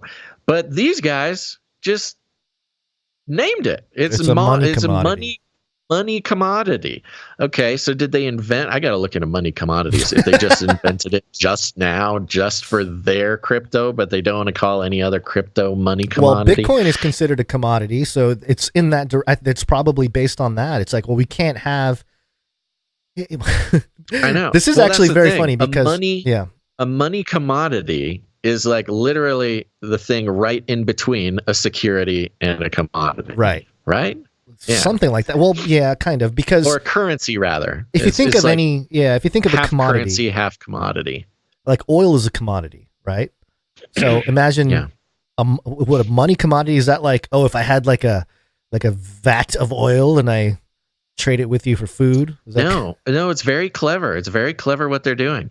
I mean, that's what I'm saying. Yeah, they're calling it a commodity. If this cryptocurrency, which is what it is, they're calling a money commodity, then all cryptocurrency should be labeled a money commodity. Right. And I don't know exactly what money commodity means, but it makes sense. It's not cash, it's not a currency, but it is a money commodity. You could almost call gold money commodity. That's what I'm saying. I don't think they label it that way. A commodity is usually that's interesting. There is something called commodity money. You're talking about store of value. You're talking about representational value. Sure. That's what a currency is. A commodity is not representational value. Commodity is literal value. Right. So you have, corn or soybeans or gold or whatever. Right. There's a literal value to the object. But with currency, especially fiat currency, there's no literal. It represents value. There is no literal value there. So to call something a money commodity, you are calling it an actual object, right? Like gold or Bitcoin. oil. It's been made. Bitcoin the case has been made that it is an actual entity. It's an object that exists. It may be computer code in this case, but it is not. You can't copy it. You can't copy it and paste it. So it's an interesting term. It's money commodity thing. There's a little article here from BoyceWire, and it's I just found this. It says commodity money. Is that different from money commodity?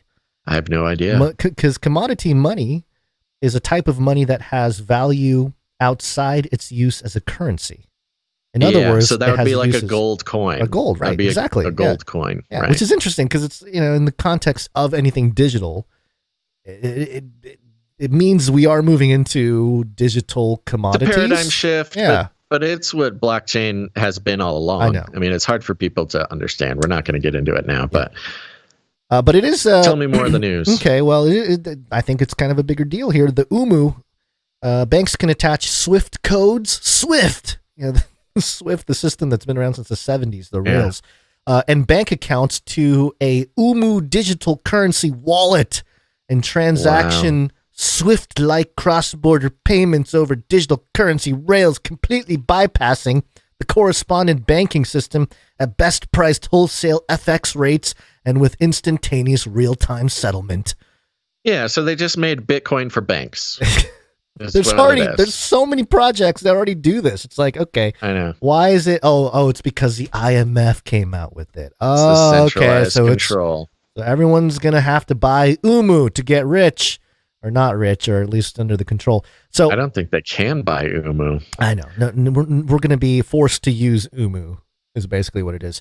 And I think it's like the petrodollar. It's just for use between banks. Well, sure. But it's the first step. It's the first step.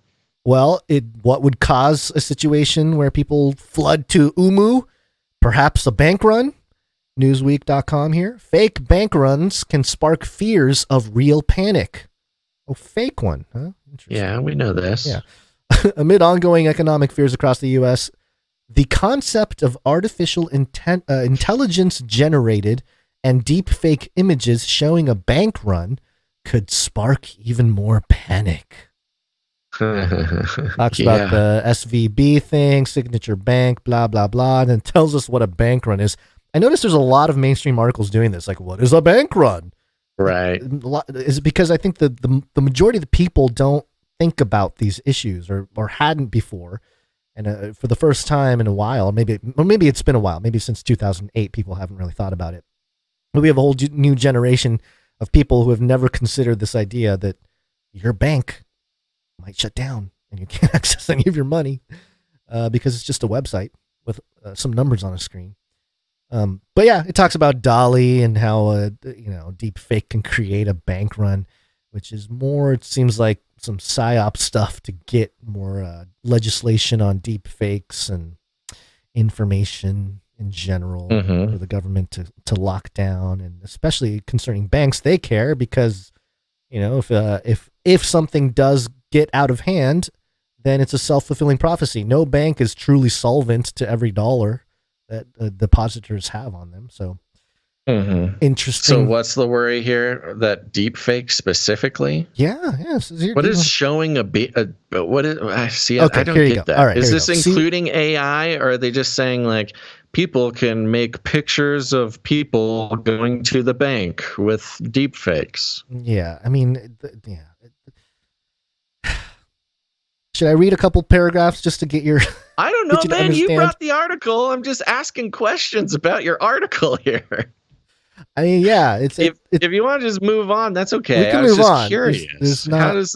How does a deep fake? What's the concern here? I thought we got over this. Yeah. Well, no. Apparently not. Apparently somebody can make a deep fake that creates a bank run, and so we must beware.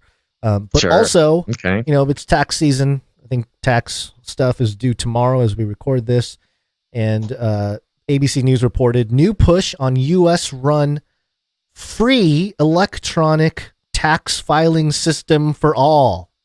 Yeah. And just the basics here. It's that time of year when throngs of taxpayers are buckling down to file their income tax returns before Tuesday's filing deadline. Many are using software from private companies such as Intuit and H&R Block. Almost 1/4 of Americans wait until the last minute to file their taxes. There could be a new free option in future years. The IRS has been tasked with looking into how to create a government-operated electronic free file tax return system for all. They did a bad job here with the wording because I was confused reading this. A government-operated electronic free-file tax return system. I thought they meant electronic free, like without electronics, but no, it's government operated. It's electronic. It's free for people to file. But it's I don't know. Next month, the IRS will release the first in a series of reports looking into how it might be done. The possibility of an electronic free file system operated by Washington is being celebrated by some taxpayer advocates who for years have said that would reflect good governance and well-served taxpayers. Critics voice skepticism about the IRS taking on the dual roles of both tax collector and tax preparer, arguing that the new service could create a power imbalance between taxpayer and the government. Good point. But yeah, you'd hate to have an imbalance between the people and the government. It's kind of the whole thing we've been fighting here. And I do think as we go into this money, commodity, digital asset, Bitcoin, blockchain, whatever, it will become easier, in theory, easier to do taxes because every transaction, it's almost going to be built in if you get all the correct AI working. And so I think this is the government trying to get in front of that and being like, okay, if we're going to do this, then we want to be the ones to destroy the software tax management industry, because that's what this would do. Yeah. It would completely either eat it up or abolish it completely. So yeah, well, it goes kind of both ways because it's been really interesting. There's been an ongoing sort of conspiracy by TurboTax, H&R Block, these professional tax preparing services to specifically sabotage any attempt at making the American tax system easier to navigate. Right. Because on one hand, it's like one of the most hilarious things about the educational system in America is they'll teach you long division, but they won't teach you how to pay your taxes. Right. Or, it's purposefully kept complicated and obscured for several reasons.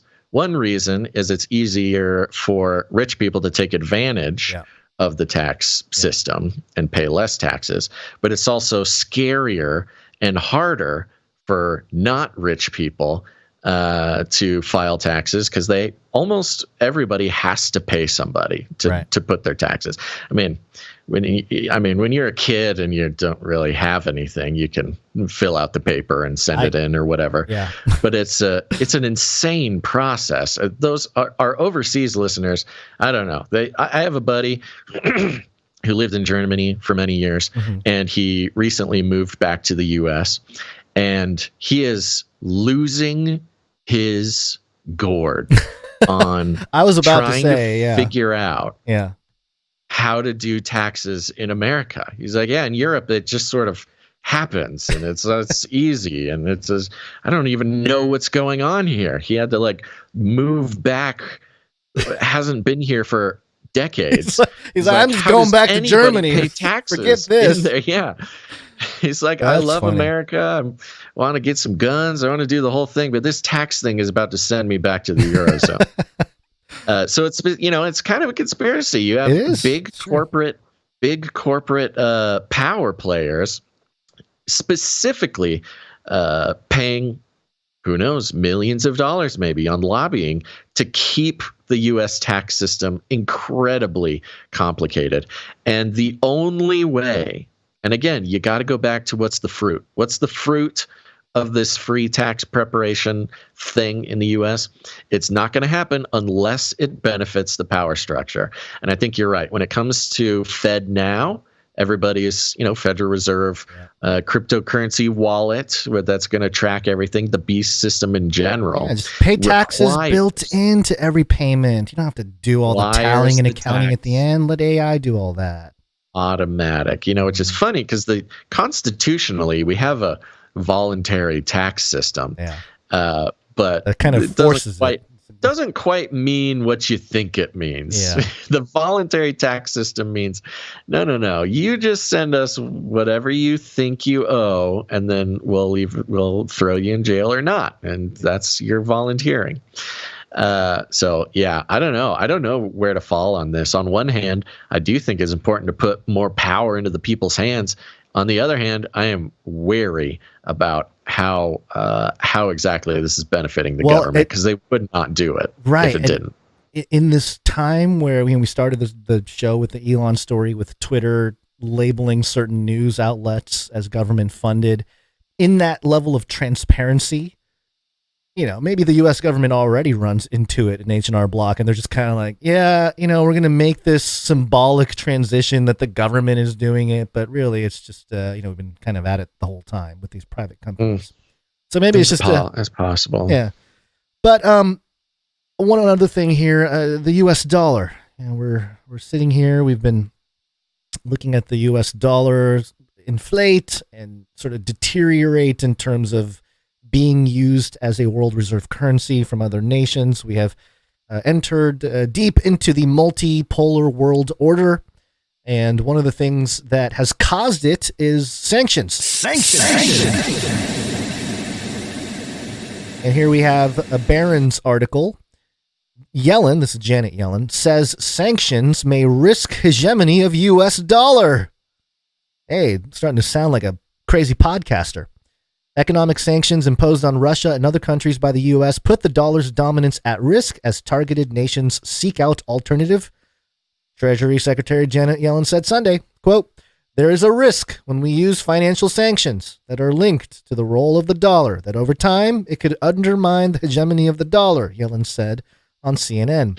Of course, it does create a desire on the part of China, of Russia, of Iran to find an alternative, end quote, she told the network's Fareed Zakari in an interview. Quote, "But the dollar is used as a global currency for reasons that are not easy for other countries to find an alternative with the same properties," end quote.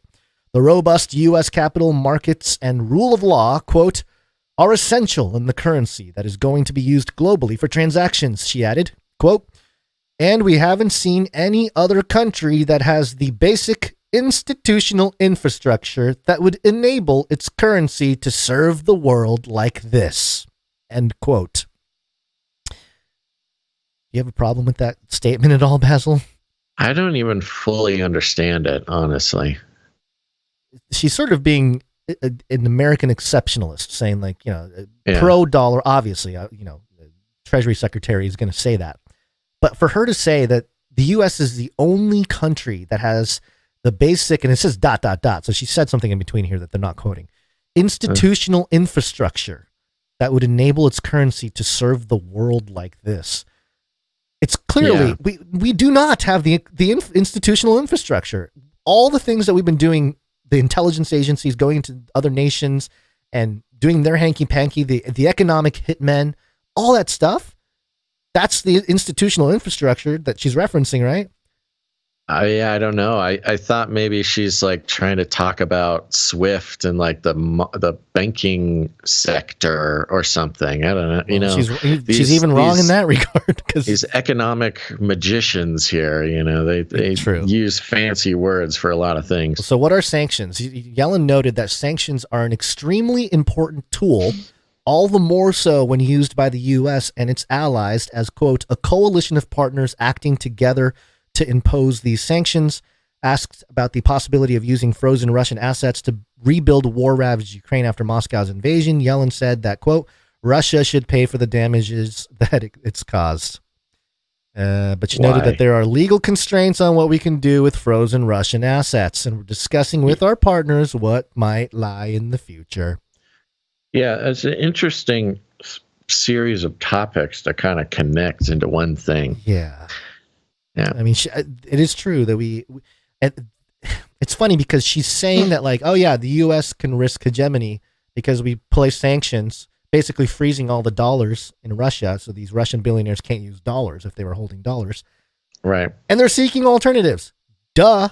Of course. Yeah, exactly. So it's like, okay, great. Our Treasury Secretary is on board with, you know, the concerns of the conspiracy theorist from 1996 or something. You know what I mean? It's just kind of, what's the point at this point? You're way behind on even bringing this up and talking about it.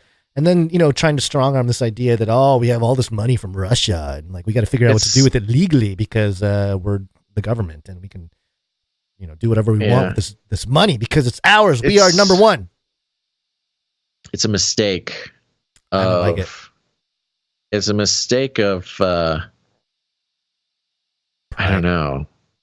Yeah, really. It is just pride. Like, she's operating on such an old, like, if you sanction enough people, if you stop enough people, especially large countries, from Russia having any dollars, they're going to use something else. They're not just going to go away. Yeah. Like, there's this crazy delusion that the people at the top are under, that they're like irreplaceable. Well, it's really bizarre. It goes back to this institutional infrastructure. China is demonstrating that they clearly have enough institutional infrastructure to create she has to be talking about financial infrastructure, right? She has to be talking about the technology of, you know, the bank transfers, the international bank transfers. And, you know, part of that infrastructure is the reliance on the currency, meaning that enough international, countries rely on it. And that's what sort of helps guarantee its value. She seems to be getting it totally opposite, which makes she can't be dumb. Well, I think she's just, again, it goes back to this whole thing being intentional. Right. An intentional destruction of the dollar. Yeah, it truly is that we're at a place now where, you know, I've heard other people mention this type of reference, but they're either very incompetent or they're very evil. There's like really no in between. You know, they're really deceiving the public and they know it, or they're just not very competent to do their job. So there were some links that were sent to us about Project Icebreaker, which is another CBDC project. And, you know, this is another Bank of International Settlements project that's run by banks of Israel, Norway, and Sweden. They've actually concluded Project Icebreaker, which studied the potential benefits and challenges of using retail central bank digital currencies in international payments. So this is coming. It's coming quickly, and this is why we have the FedNow. They want American citizens probably to use FedNow as the on-ramp to all these global CBDC things, and that's probably what's been put in place here with the Biden stuff and big time infrastructure bill and all that big good time jazz. Well, Gons, luckily the mushrooms are here to save us. Let's talk about pharmakia. Mushrooms? Yeah.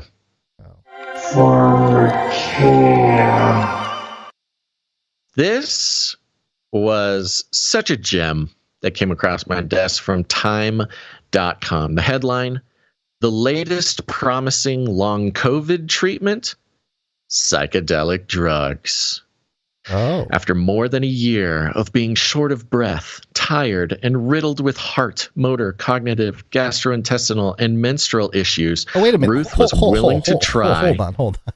anything to make her long COVID go away. I thought none of these were true issues. Mainstream media was telling us none of these things are issues. This is long COVID. This is an issue in long COVID, not the other thing you're thinking of. Menstrual issues? Oh, yeah. COVID? Yeah. Oh, they eventually came around on the menstrual issues. Mm-hmm. They eventually did. But yes, you're right. They didn't at first. They denied it. So she was willing to try anything to make her long COVID go away. Mm-hmm. So she turned to psychedelic drugs. Atta girl. Now remember, folks, COVID, what we've been told is a respiratory disease. Even the cardiac effects of the spike protein were denied for a very long time. They sort of kind of came around on it later, but it's a respiratory disease. And this long COVID, which previously has been identified as a bit of a psychological disease, but people suffering real symptoms like heart, motor, cognitive, gastrointestinal, and menstrual issues, as well as being short of breath and tired. Ruth, 31, who asked to be identified by only her first name, had tried psychedelics a few times in the past and was familiar with the research on their therapeutic use. Feeling like she had nothing to lose, she took a 5-gram dose of psilocybin. 5 grams? That's, folks, what's called a heroic dose. That is... Wow. Not twice the amount. So a clinical dose is 3.5 grams if you listen to the science folk. 5 grams is considered a heroic dose because of the level of disconnect from reality you will experience. Man, that is. So, she has long COVID, and what? You got nothing to lose. Take a heroic dose of mushrooms, the psychoactive component of magic mushrooms, in December of 2021. That single trip changed her life. No kidding. She woke up the next morning with a normal heart rate, breathing more freely than she had in a long time. After that, her period stabilized and her brain fog and motor dysfunctions cleared. She got her energy back. She still has a few lingering symptoms, and though it's impossible to say for sure what happened, Ruth credits psilocybin for her renewed health. Quote, that's probably difficult for a lot of people to process or believe, she says, quote, but it really worked. One person's dramatic recovery does not prove anything scientifically, but there's a growing movement to study whether psychedelic drugs could treat long COVID, an often debilitating chronic condition for which there is currently no proven cure. So pretty interesting, especially here's the problem is they don't discuss the history of long COVID in this article, which we did live reporting through all the scientific, discoveries and papers and blah, blah, blah. And what they kind of concluded was that a lot of long COVID seems to be a psychological thing. What do they call it? Somatic, semi-somatic, something like that. Psychosomatic. And there's been a lot of talk about this. There was a period where an antidepressant drug was curing long COVID, stuff like this, but it's never been officially recognized as like a psychological condition. Well, in this case, psychedelics cured the long COVID. Very interesting. Psychedelics and long COVID are a somewhat unlikely match. While there's been a boom in psychedelic research in recent years, much of it is focused on mental health conditions, such as post-traumatic stress disorder, depression, and substance use disorder. The research on psychedelics and long COVID, by comparison, is negligible, and there's a lot standing in its way. Psychedelic drugs are federally illegal, categorized by the U.S. Drug Enforcement Administration as substances with high potential for abuse and no accepted medical use. But the research is growing. Oh, yes, it is. Yes, it is Time Why does Magazine. the government not want me to have my shrooms, man? We have noticed it growing over and over and over. We've been tracking this for a very long time. And I think it's very interesting. Not only does it have sort of a societal acceptance now, psychedelic drugs, but getting a little bit more loosey-goosey in the legislative branch of the government. Yeah. Several places have at least decriminalized mushrooms, but the scientific push is really the biggest one. And like it just mentioned, psychedelics, a lot of research in depression, post-traumatic stress disorder, a lot of mental health issues, which makes it strange that cures long COVID. In that regard, just let me mention that I have this article here from the NIH.gov, National Library of Medicine. This was published in February of 2023. Why the hypothesis of psychological mechanisms in long COVID is worth considering. Oh, thank you for sourcing that. Yeah. Dr. Joel Castellanos, Associate Medical Director at the University of California, San Diego's Psychedelics and Health Research Initiative, says he hears from plenty of long COVID patients who have either tried or are interested in trying psychedelics. One patient saw a dramatic improvement in their fatigue, headaches, depression, and brain fog after using a combination of psilocybin and MDMA. That Castellanos is currently working to publish a case study about their experience. Though case studies do not prove cause and effect, Castellanos says he's, quote, excited about psychedelics in a brand new way of looking at a lot of different symptoms that people experience. Whole new world. Yeah. The next few paragraphs I'm going to skip. They're just history. That's been the case for Renee, 53, who also asked to be identified by only her first name after a suspected case of COVID-19 in 2020 left her with smell loss, a rapid heart rate, dizziness, ringing in her ears, brain fog, psychosis, hallucinations, and suicidal thoughts. Oh. Yeah, that's quite the list. Good job, COVID government. symptoms. You did it. She decided to try microdosing, taking just enough of a psychedelic to spark a physiological effect, but not enough to get high. She started by taking small amounts of LSD every few days for a month. Quote, I started to feel connected to humanity again. Oh, I had emotions again. Oh my God. I had some joy again. Sad. I felt normal. Renee, you need to listen to Canary Cried News Talk. Probably better option than microdosing. But you can take mushrooms or listen to this podcast. You'll get all those things. Renee says her cognitive functioning improved dramatically, and she felt her creativity come back, a boon for her quality of life since she's an artist. She still microdoses periodically, now with psilocybin, and says she views it as medicine. And that's the kind of key, isn't it? Yeah. They're talking about this woman, this artist, and we can all picture this woman, okay? We all know this woman. She calls mushrooms her medicine, and she's an artist. And we know this woman. We've all met this woman, right? But put it in the context of the entire article, the scientists are calling it medicine. That's what this whole article is about.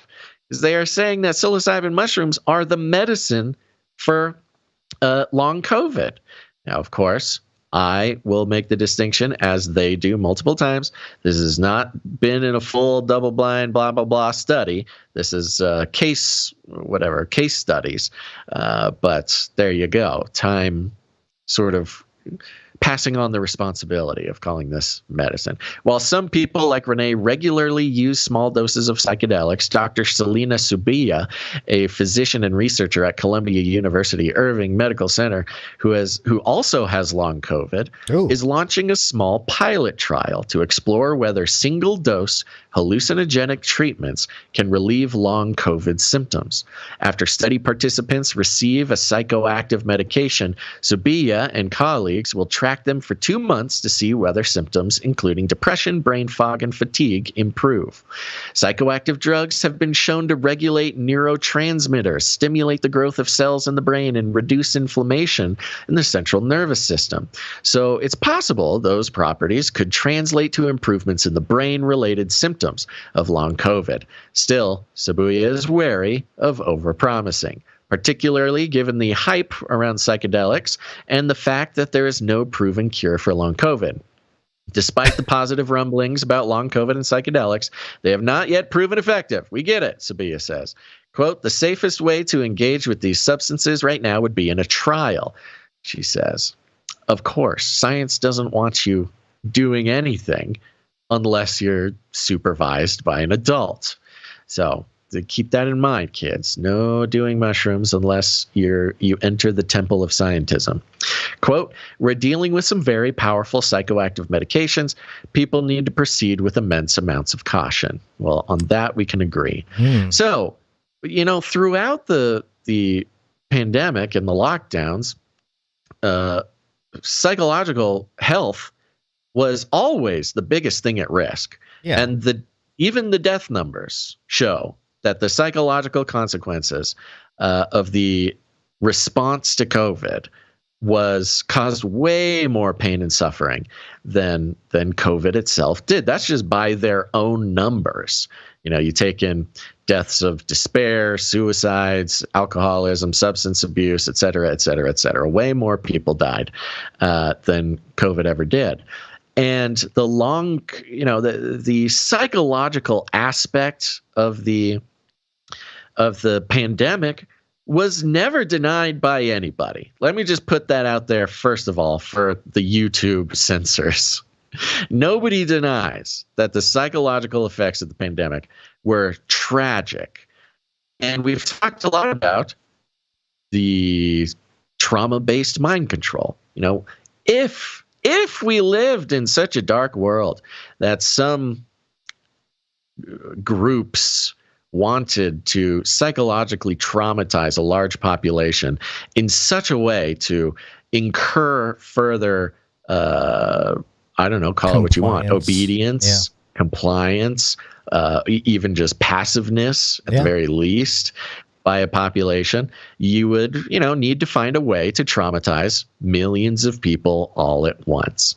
And we can all agree that COVID for almost 3 years was maybe the most traumatic experience that a generation has seen, for sure. Maybe more generations, but at least one. And the effects of that trauma seem to have played a role in a little something called long COVID.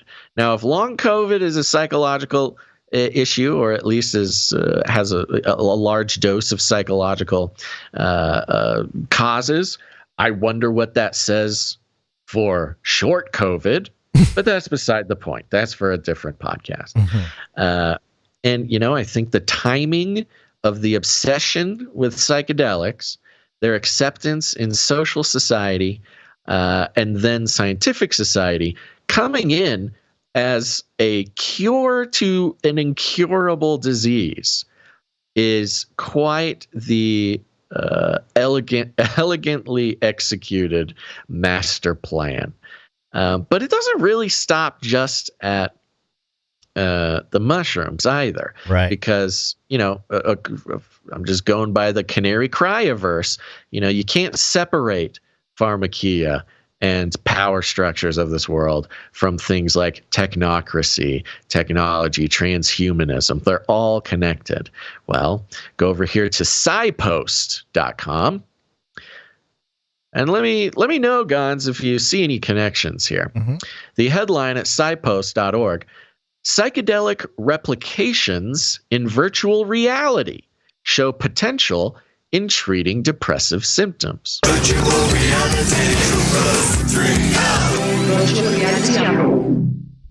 Researchers at the University of Tartu in Estonia hey Estonia, have developed a virtual reality experience that seeks to simulate the subjective effects of psychedelic drugs. They hope that replicating psychedelic experiences within VR will produce similar therapeutic benefits to psychedelic-assisted psychotherapy. Their latest findings, published in Frontiers in Psychiatry, provide preliminary evidence that such VR experiences might help to alleviate depression. So now, not only will magic mushrooms cure your long COVID, but virtual reality will cure your depression. Well, it's interesting how they're already jumping the gun, where they're like, there's therapeutic benefits to psychedelic-assisted psychotherapy. I mean, it's presupposed before they even get into the VR thing. That has a lot of support in the scientific community. We're coming up on a couple hundred of studies that show benefits to depression with psychedelics. But what we find here, and there's kind of a parallel here, but I don't want to get things too messy. So, we talk about the technocracy, the technocrats trying to replicate the spiritual world, or replicate, spiritual principles with technology, and then sort of harness the power of the spiritual realm, but using technology. And in the same way, there's sort of, we can agree that psychedelics are a spiritual topic. I mean, there is a spirit, whether you think it's a gateway to demons, or it's if you're going the Joe Rogan way and you're opening up to other dimensions and spiritual reality, stuff like that. Either way, you have the technocrats now trying to hijack even the spiritual experience of psychedelics. Now, let me get a little bit more into this because I get a little bit more specific. There's growing interest in the use of psychedelic drugs to treat mental health conditions like depression. Preliminary studies have shown promising results in reducing symptoms of depression, anxiety, and PTSD. Psychedelics such as psilocybin, found in magic mushrooms, and MDMA have been found to have a profound effect on the brain, potentially increasing neuroplasticity and promoting lasting changes in mood, behavior, and perception.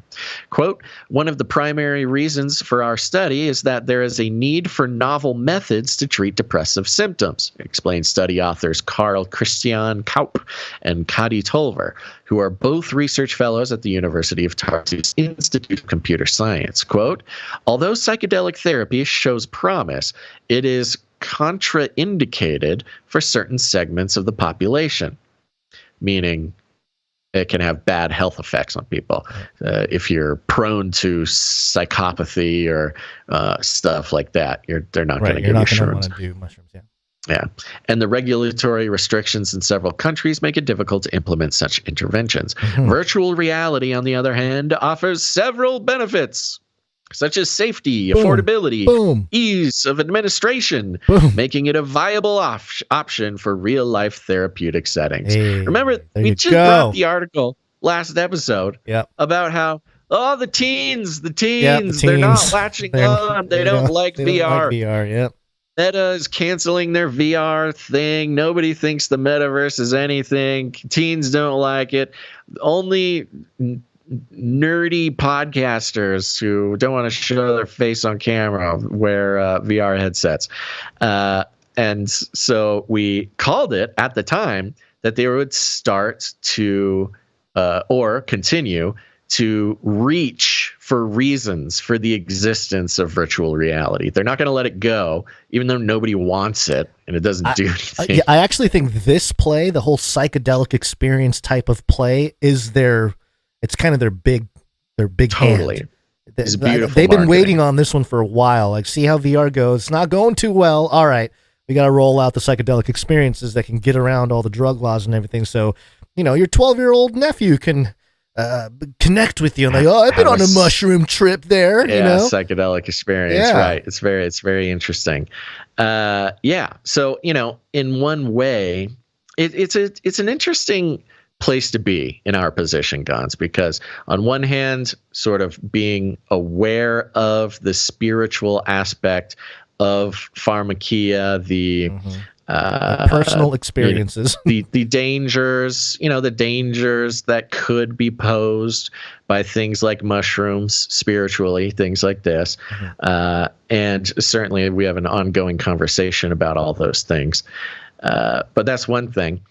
But then there's the government restricting psychedelics. And the history of that is very interesting too.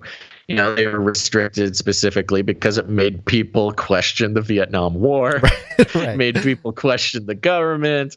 They all the hippie drugs were made illegal by Nixon specifically for political reasons, to take down anti-war and anti-government, groups.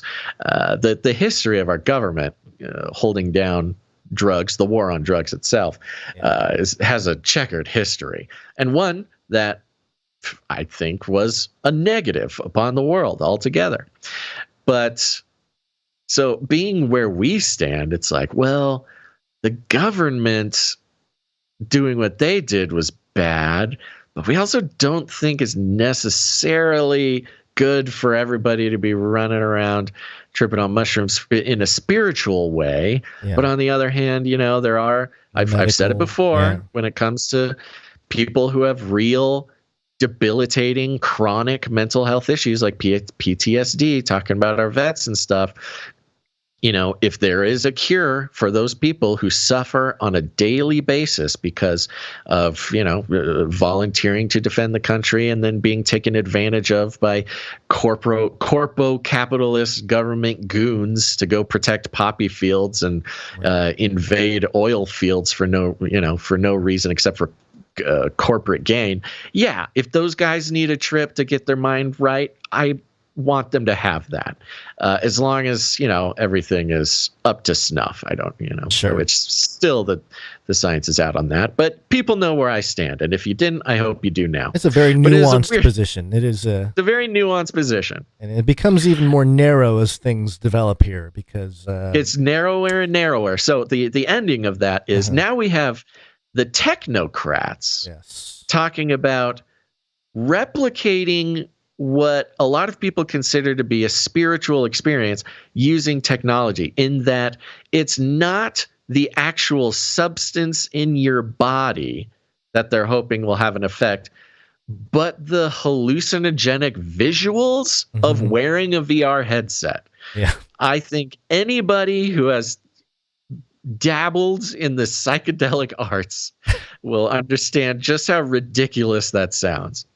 It goes on here. The researchers developed a computer program called Psy-Real. Yes. So that's cool. Psyrreal. Yeah.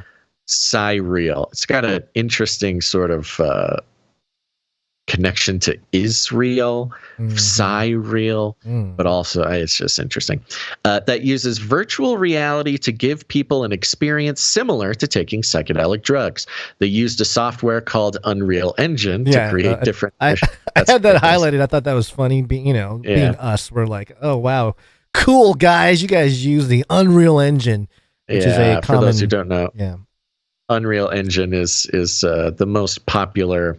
You use it to make video games. They use a software called Unreal Engine to create different virtual environments that are surreal and meant to convey certain feelings and ideas associated with psychedelic experiences, like feeling connected to everything or losing your sense of self. During the Psy-Real experience, participants start in a normal virtual world and then progress through 19 different psychedelic environments that use abstract shapes and patterns.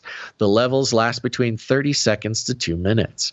The researchers conducted an open-label feasibility study with 13 people who had mild to moderate depression. They excluded people who were currently receiving treatment for depression and those who were sensitive to motion sickness, had a history of psychotic disorders or seizures, or a family history of schizophrenia. Yeah, so you pretty much counted out everybody who wouldn't. Yeah, right. Well, who couldn't take mushrooms already. Yeah. On the first day, the participants completed a 15-minute VR demonstration. This is all boring. They kind of go through the whole thing. Let's get to the questionnaire. 3 validated questionnaires were used to assess different types of subjective aspects of the VR experience. The Psychological Insight Questionnaire, the Ego Dissolution Inventory, and the Revised Mystical Experience Questionnaire. Ah, yes. I love it. Yes. I love that we're in science. We have ego dissolution inventories and revised mystical experience questionnaires. Yes. We are quantifying the mystical. Exactly. That's the technocracy taking over the spiritual experience. These 3 measures are commonly used in psychedelic research. The Emotional State Questionnaire was used to evaluate differences in depression symptoms before the experiment and at 2-week follow-ups. The researchers found that participants showed a significant reduction in depressive symptoms 2 weeks after the experiments. Quote, our study provides preliminary evidence that virtual reality may hold promise as a treatment for depression. Woo! Big words. Yeah. Big words. Yeah. Big words. We have a whole generation depressed because they had all this trauma from COVID and we have suppressed memories from all that. And, now we can just have trips. Also, yeah. we live in a society that creates chronically depressed people, meaning they're depressed all the time and forever. And if the answer to this depression is wear a VR headset, now you have, another piece of the puzzle for getting us all to sleep in our nanotube VR Amazon avatar sleeping pods. Because you know what? If you get out of your sleeping pod, you're going to be sad because you're not in your VR. You die. You're not connected anymore. Quote, our results suggest that VR experiences have the potential to go beyond mere entertainment and recreation, offering therapeutic benefits and transformative experiences. There it is. Go. It's the whole Burning Man. Yep. Your Burning Man in a can. Deal. Yep. I think it's crazy that, the article goes on. It's much longer, but you get the point. Simply having a visual experience, because all you're doing really is seeing a video game that some scientists created, right? Yeah. There's probably better worlds created in actual video games. Probably. And it's weird because what they're saying is looking at a video game can cure your depression. If you talk about actual psychedelics, I mean, you got chemicals in your body. You have chemicals reacting in your brain. You got stuff going on. But if you're just looking at a video game that was created by scientists and it cures your depression, that raises more questions to me about what is this depression in the first place. Yeah. If it's something that you can watch medicine for, that's pretty crazy. And I would argue that I think the visual aspect of psychedelics are the least compelling thing for anyone who has done psychedelics. There's stories. It's kind of the fun thing to talk about. People will be like, I saw a gnome. Right. And the clouds looked like a dragon. And, it's kind of like the only thing that you can truly communicate to somebody about a psychedelic experience. But it's weird that these scientists are basically saying, looking at weird stuff can cure your depression. Yeah. How about I'm very suspect. How about generations staring at movie screens and getting programmed certain things? This is the whole. It's almost admitting to that whole process. Yes. But also, so it's that, or there is something else to virtual reality. Right. You know what I mean? Yep. Yeah. There was a part in here that I thought was interesting. There's a part of the quote. We also hope that showcasing the phenomenology of psychedelic experiences with virtual reality could help alleviate the stigmatization of psychedelic compounds. So there's that effect as well. If grandma doesn't like drugs, well, have grandma have a little visual trip in the VR goggles there, and she'll be like, oh, it's not so bad. Hey, Johnny, you can have all the mushrooms you want, So it's probably something like that, too. And there's a part here that says that, they talked about the same thing, how there might be some benefits, yada, yada. However, this is a continued quote, as our analysis did not reveal any statistically significant results on the self-report measures regarding insight, mystical experiences, or ego dissolution, this has to be considered with caution, but the reports could indicate that VR tools could evoke similar effects to psychedelics, at least to an extent. We hope to address these questions with a larger sample size in the future. Yeah. Give us more money. Give us more money. And this part right here. Yep. Yeah. Just real quick. Okay.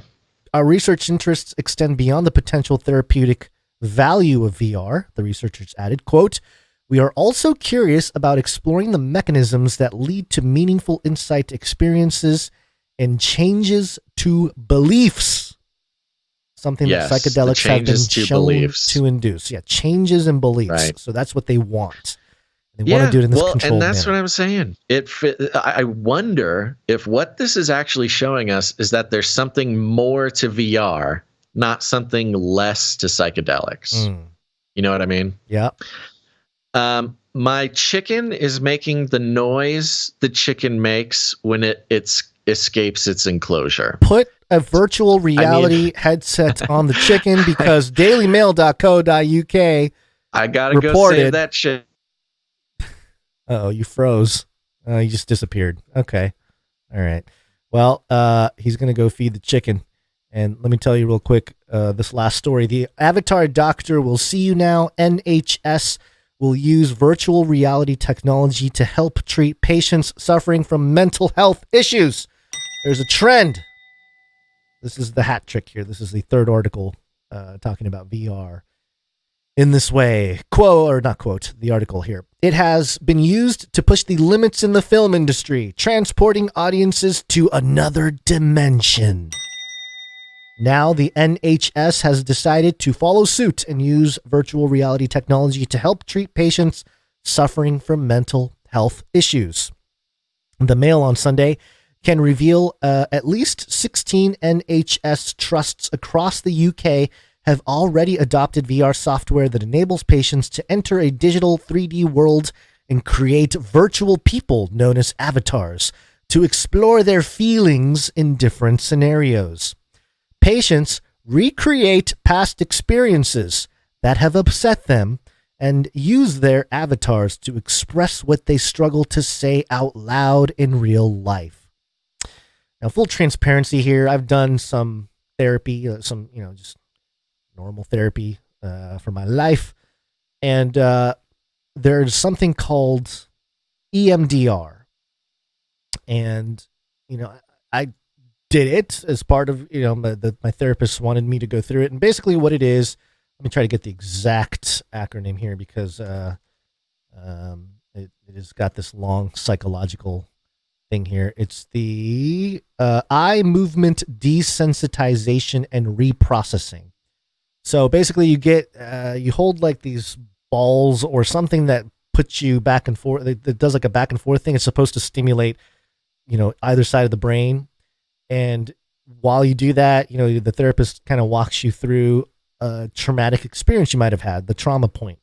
And you sort of relive it and you sort of process through, okay, you as the person, the victim, or you as the perpetrator, and you sort of create this thing with your imagination, the whole experience over again. And then the idea is to relive the experience, but from different perspectives. And then you can have different memories or create new associations with that memory. And so you kind of get over the trauma. That's the idea.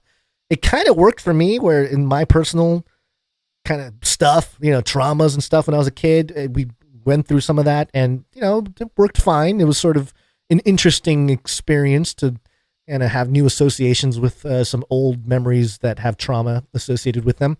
But to me, it was kind of more like, wow, the human mind is very powerful. And, I had a Christian therapist, so we had the whole idea of God and helping us walk through these things. But this is a different thing where it's like, no, the government is going to come in with the VR headsets and we're going to create recreate past experiences with your avatars, and just relive those traumas. The government just the rehashing privacy issues of this are unbelievable, secondary, completely but secondary.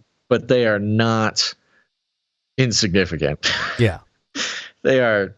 The potential for privacy issues, getting the government involved in rehashing your past traumas, is pretty spooky. It's pretty, it's definitely spooky. And the fact that they're like, we'll digitize it all for you. Just give us, fill out this questionnaire, and our Unreal Engine will create this, Chat GPT or Trauma GPT will just recreate that situation for you. And you can relive it over and over again until you get over it. I mean, at one point, the technology is there. I don't know if anybody's put it together, but the technology is there where you can just put on the VR headset, talk to an AI, tell an AI about a bad experience you had, then it could create it right in front of you, like a virtual in virtual form, and then you go through the EMDR, whatever it's called, EMDR thing.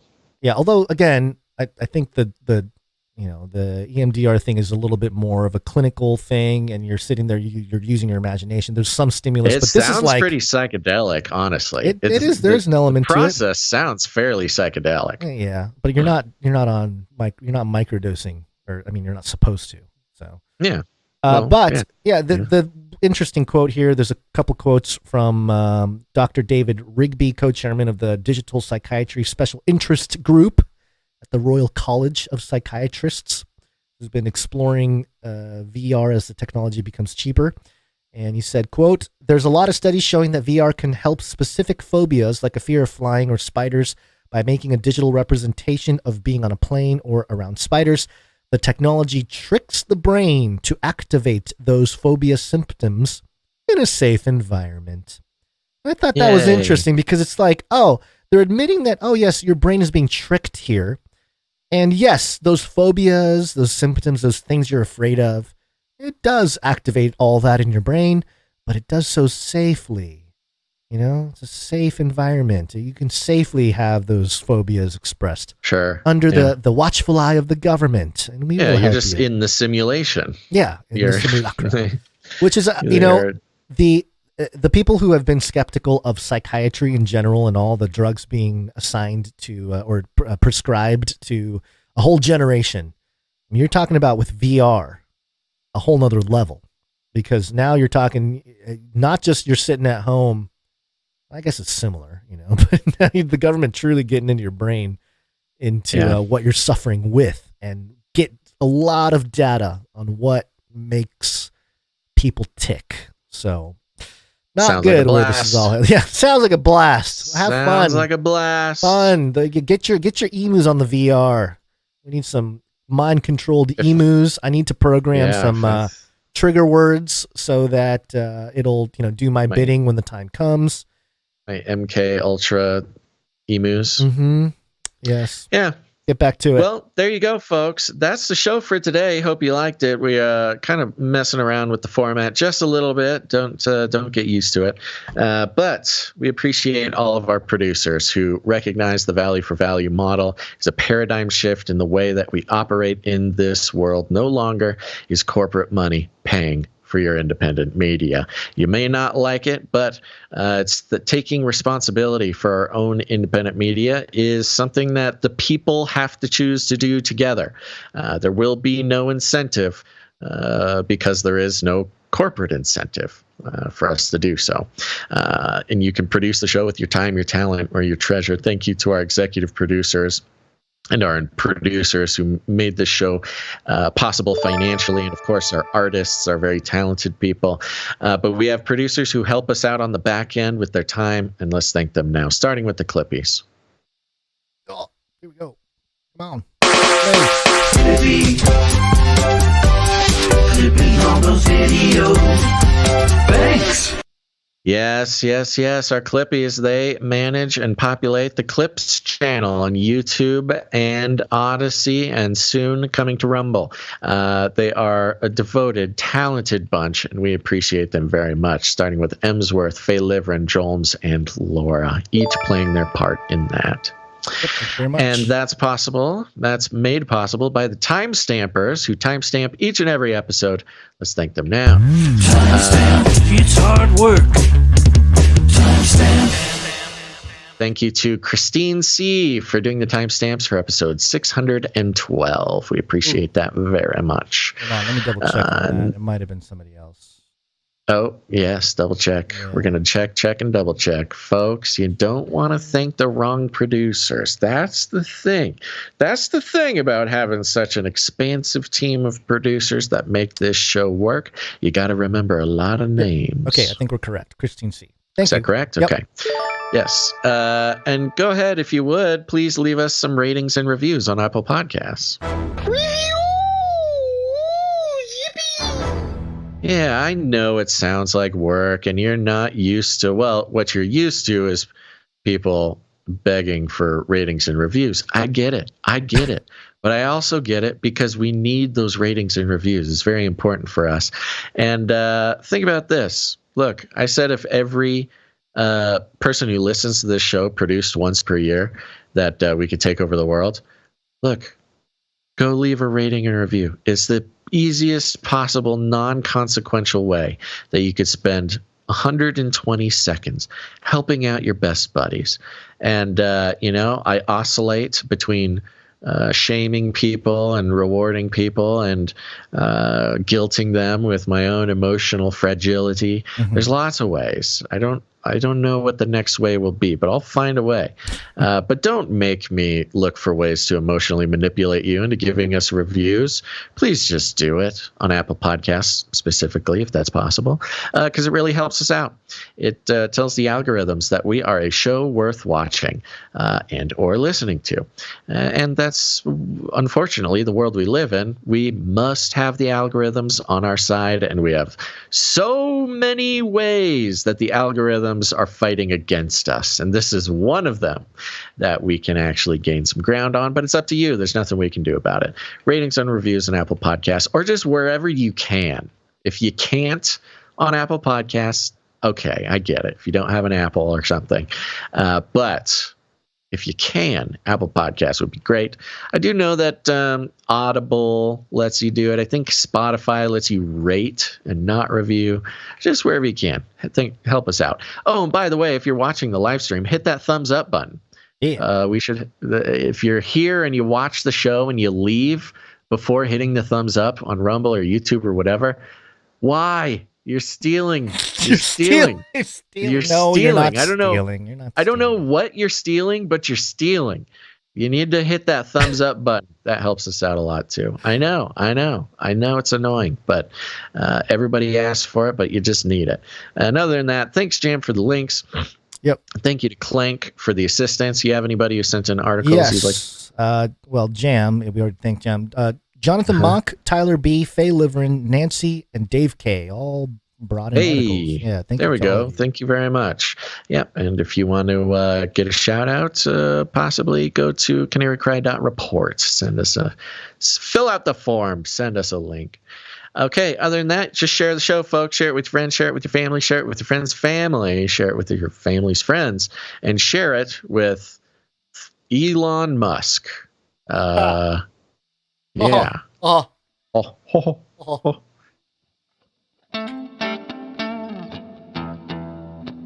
Still talking? It. That's it? Yeah, I know. Share with Elon Musk? I don't really have anything. You can share with Elon Musk. You can share it with your buddies on your Discord channel, If you got a Discord channel where all you and the homies, you get together, you share leaked government documents to try to prove who's the most important person in the channel. Try leaking an episode of Canary Cry News Talk. That'll show them. Plus, you won't get thrown in federal prison. That'll be cool, too. And nobody will find out that you were living in your mother's basement while leaking sensitive government documents. That's just one way you can share the show. You don't have to share it that way, but you can do it however you want. If you need any more instructions, here's what you do. You walk right up to him, you grab him by the cage, and then you shake it. The end of the world occurred pretty much as we had predicted. I want to shake things up, stir up some controversy, rattle a few cages. Hey, stop that! You'll never silence me. I'm the last angry man, a crusader for the little guy. Leave the bird alone. Never. Rattle a few cages. Rattle a few cages. The human race will have every opportunity to improve. And if they don't? Ask Noah. That's right. Just ask Noah. Any last words, Guns? We shall see everybody on Wednesday, which is the anniversary for Revolutionary War Begins, Waco, Oklahoma City bombing, and what's the last one here? Canada Arm 2 launches. Oh, wow. Big day. It's a 420 Eve, and there's lots for 420. We'll talk about that on Wednesday. But, indeed. Yeah. All right. I see the numbers dropping quickly, and for the 80 people left watching on Rumble, if I don't see those thumbs up start rolling in before you leave, you're all in a lot of trouble. Oh, boy. But other than that, thanks for tuning in, everybody. We really appreciate you being here. Make sure to tune in next time. But until then, think outside the cage. This is the way. This is the way. Gideon. It will kill. We're all gonna die. I've ordered more pills than anyone in the world. Armageddon's on the way. We will hunt you down and make you pay. I'll keep you warm and safe in my people's zoo. We're all gonna die.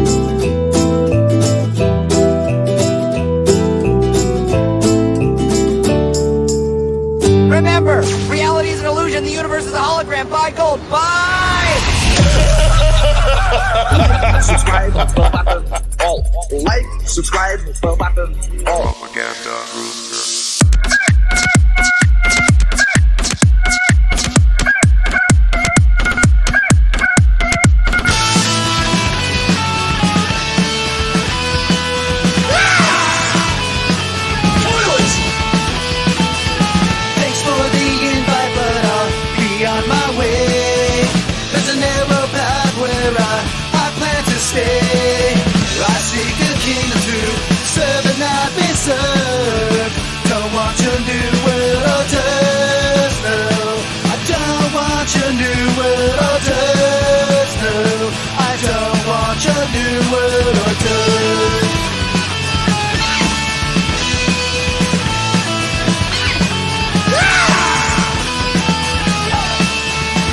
Armageddon's on the way.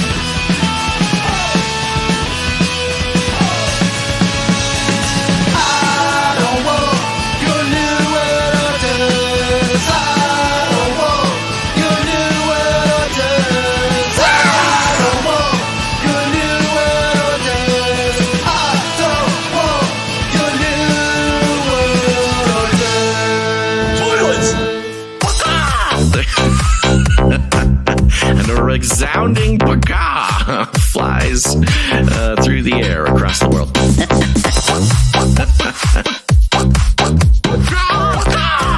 Why are you screaming like a wild bird? Rattle their cage. You have a lot of people screaming randomly. Why don't you shout?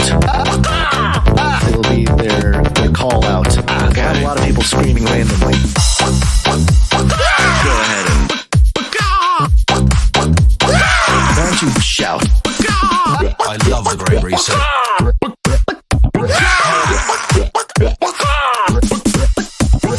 Why are you screaming like a wild bird?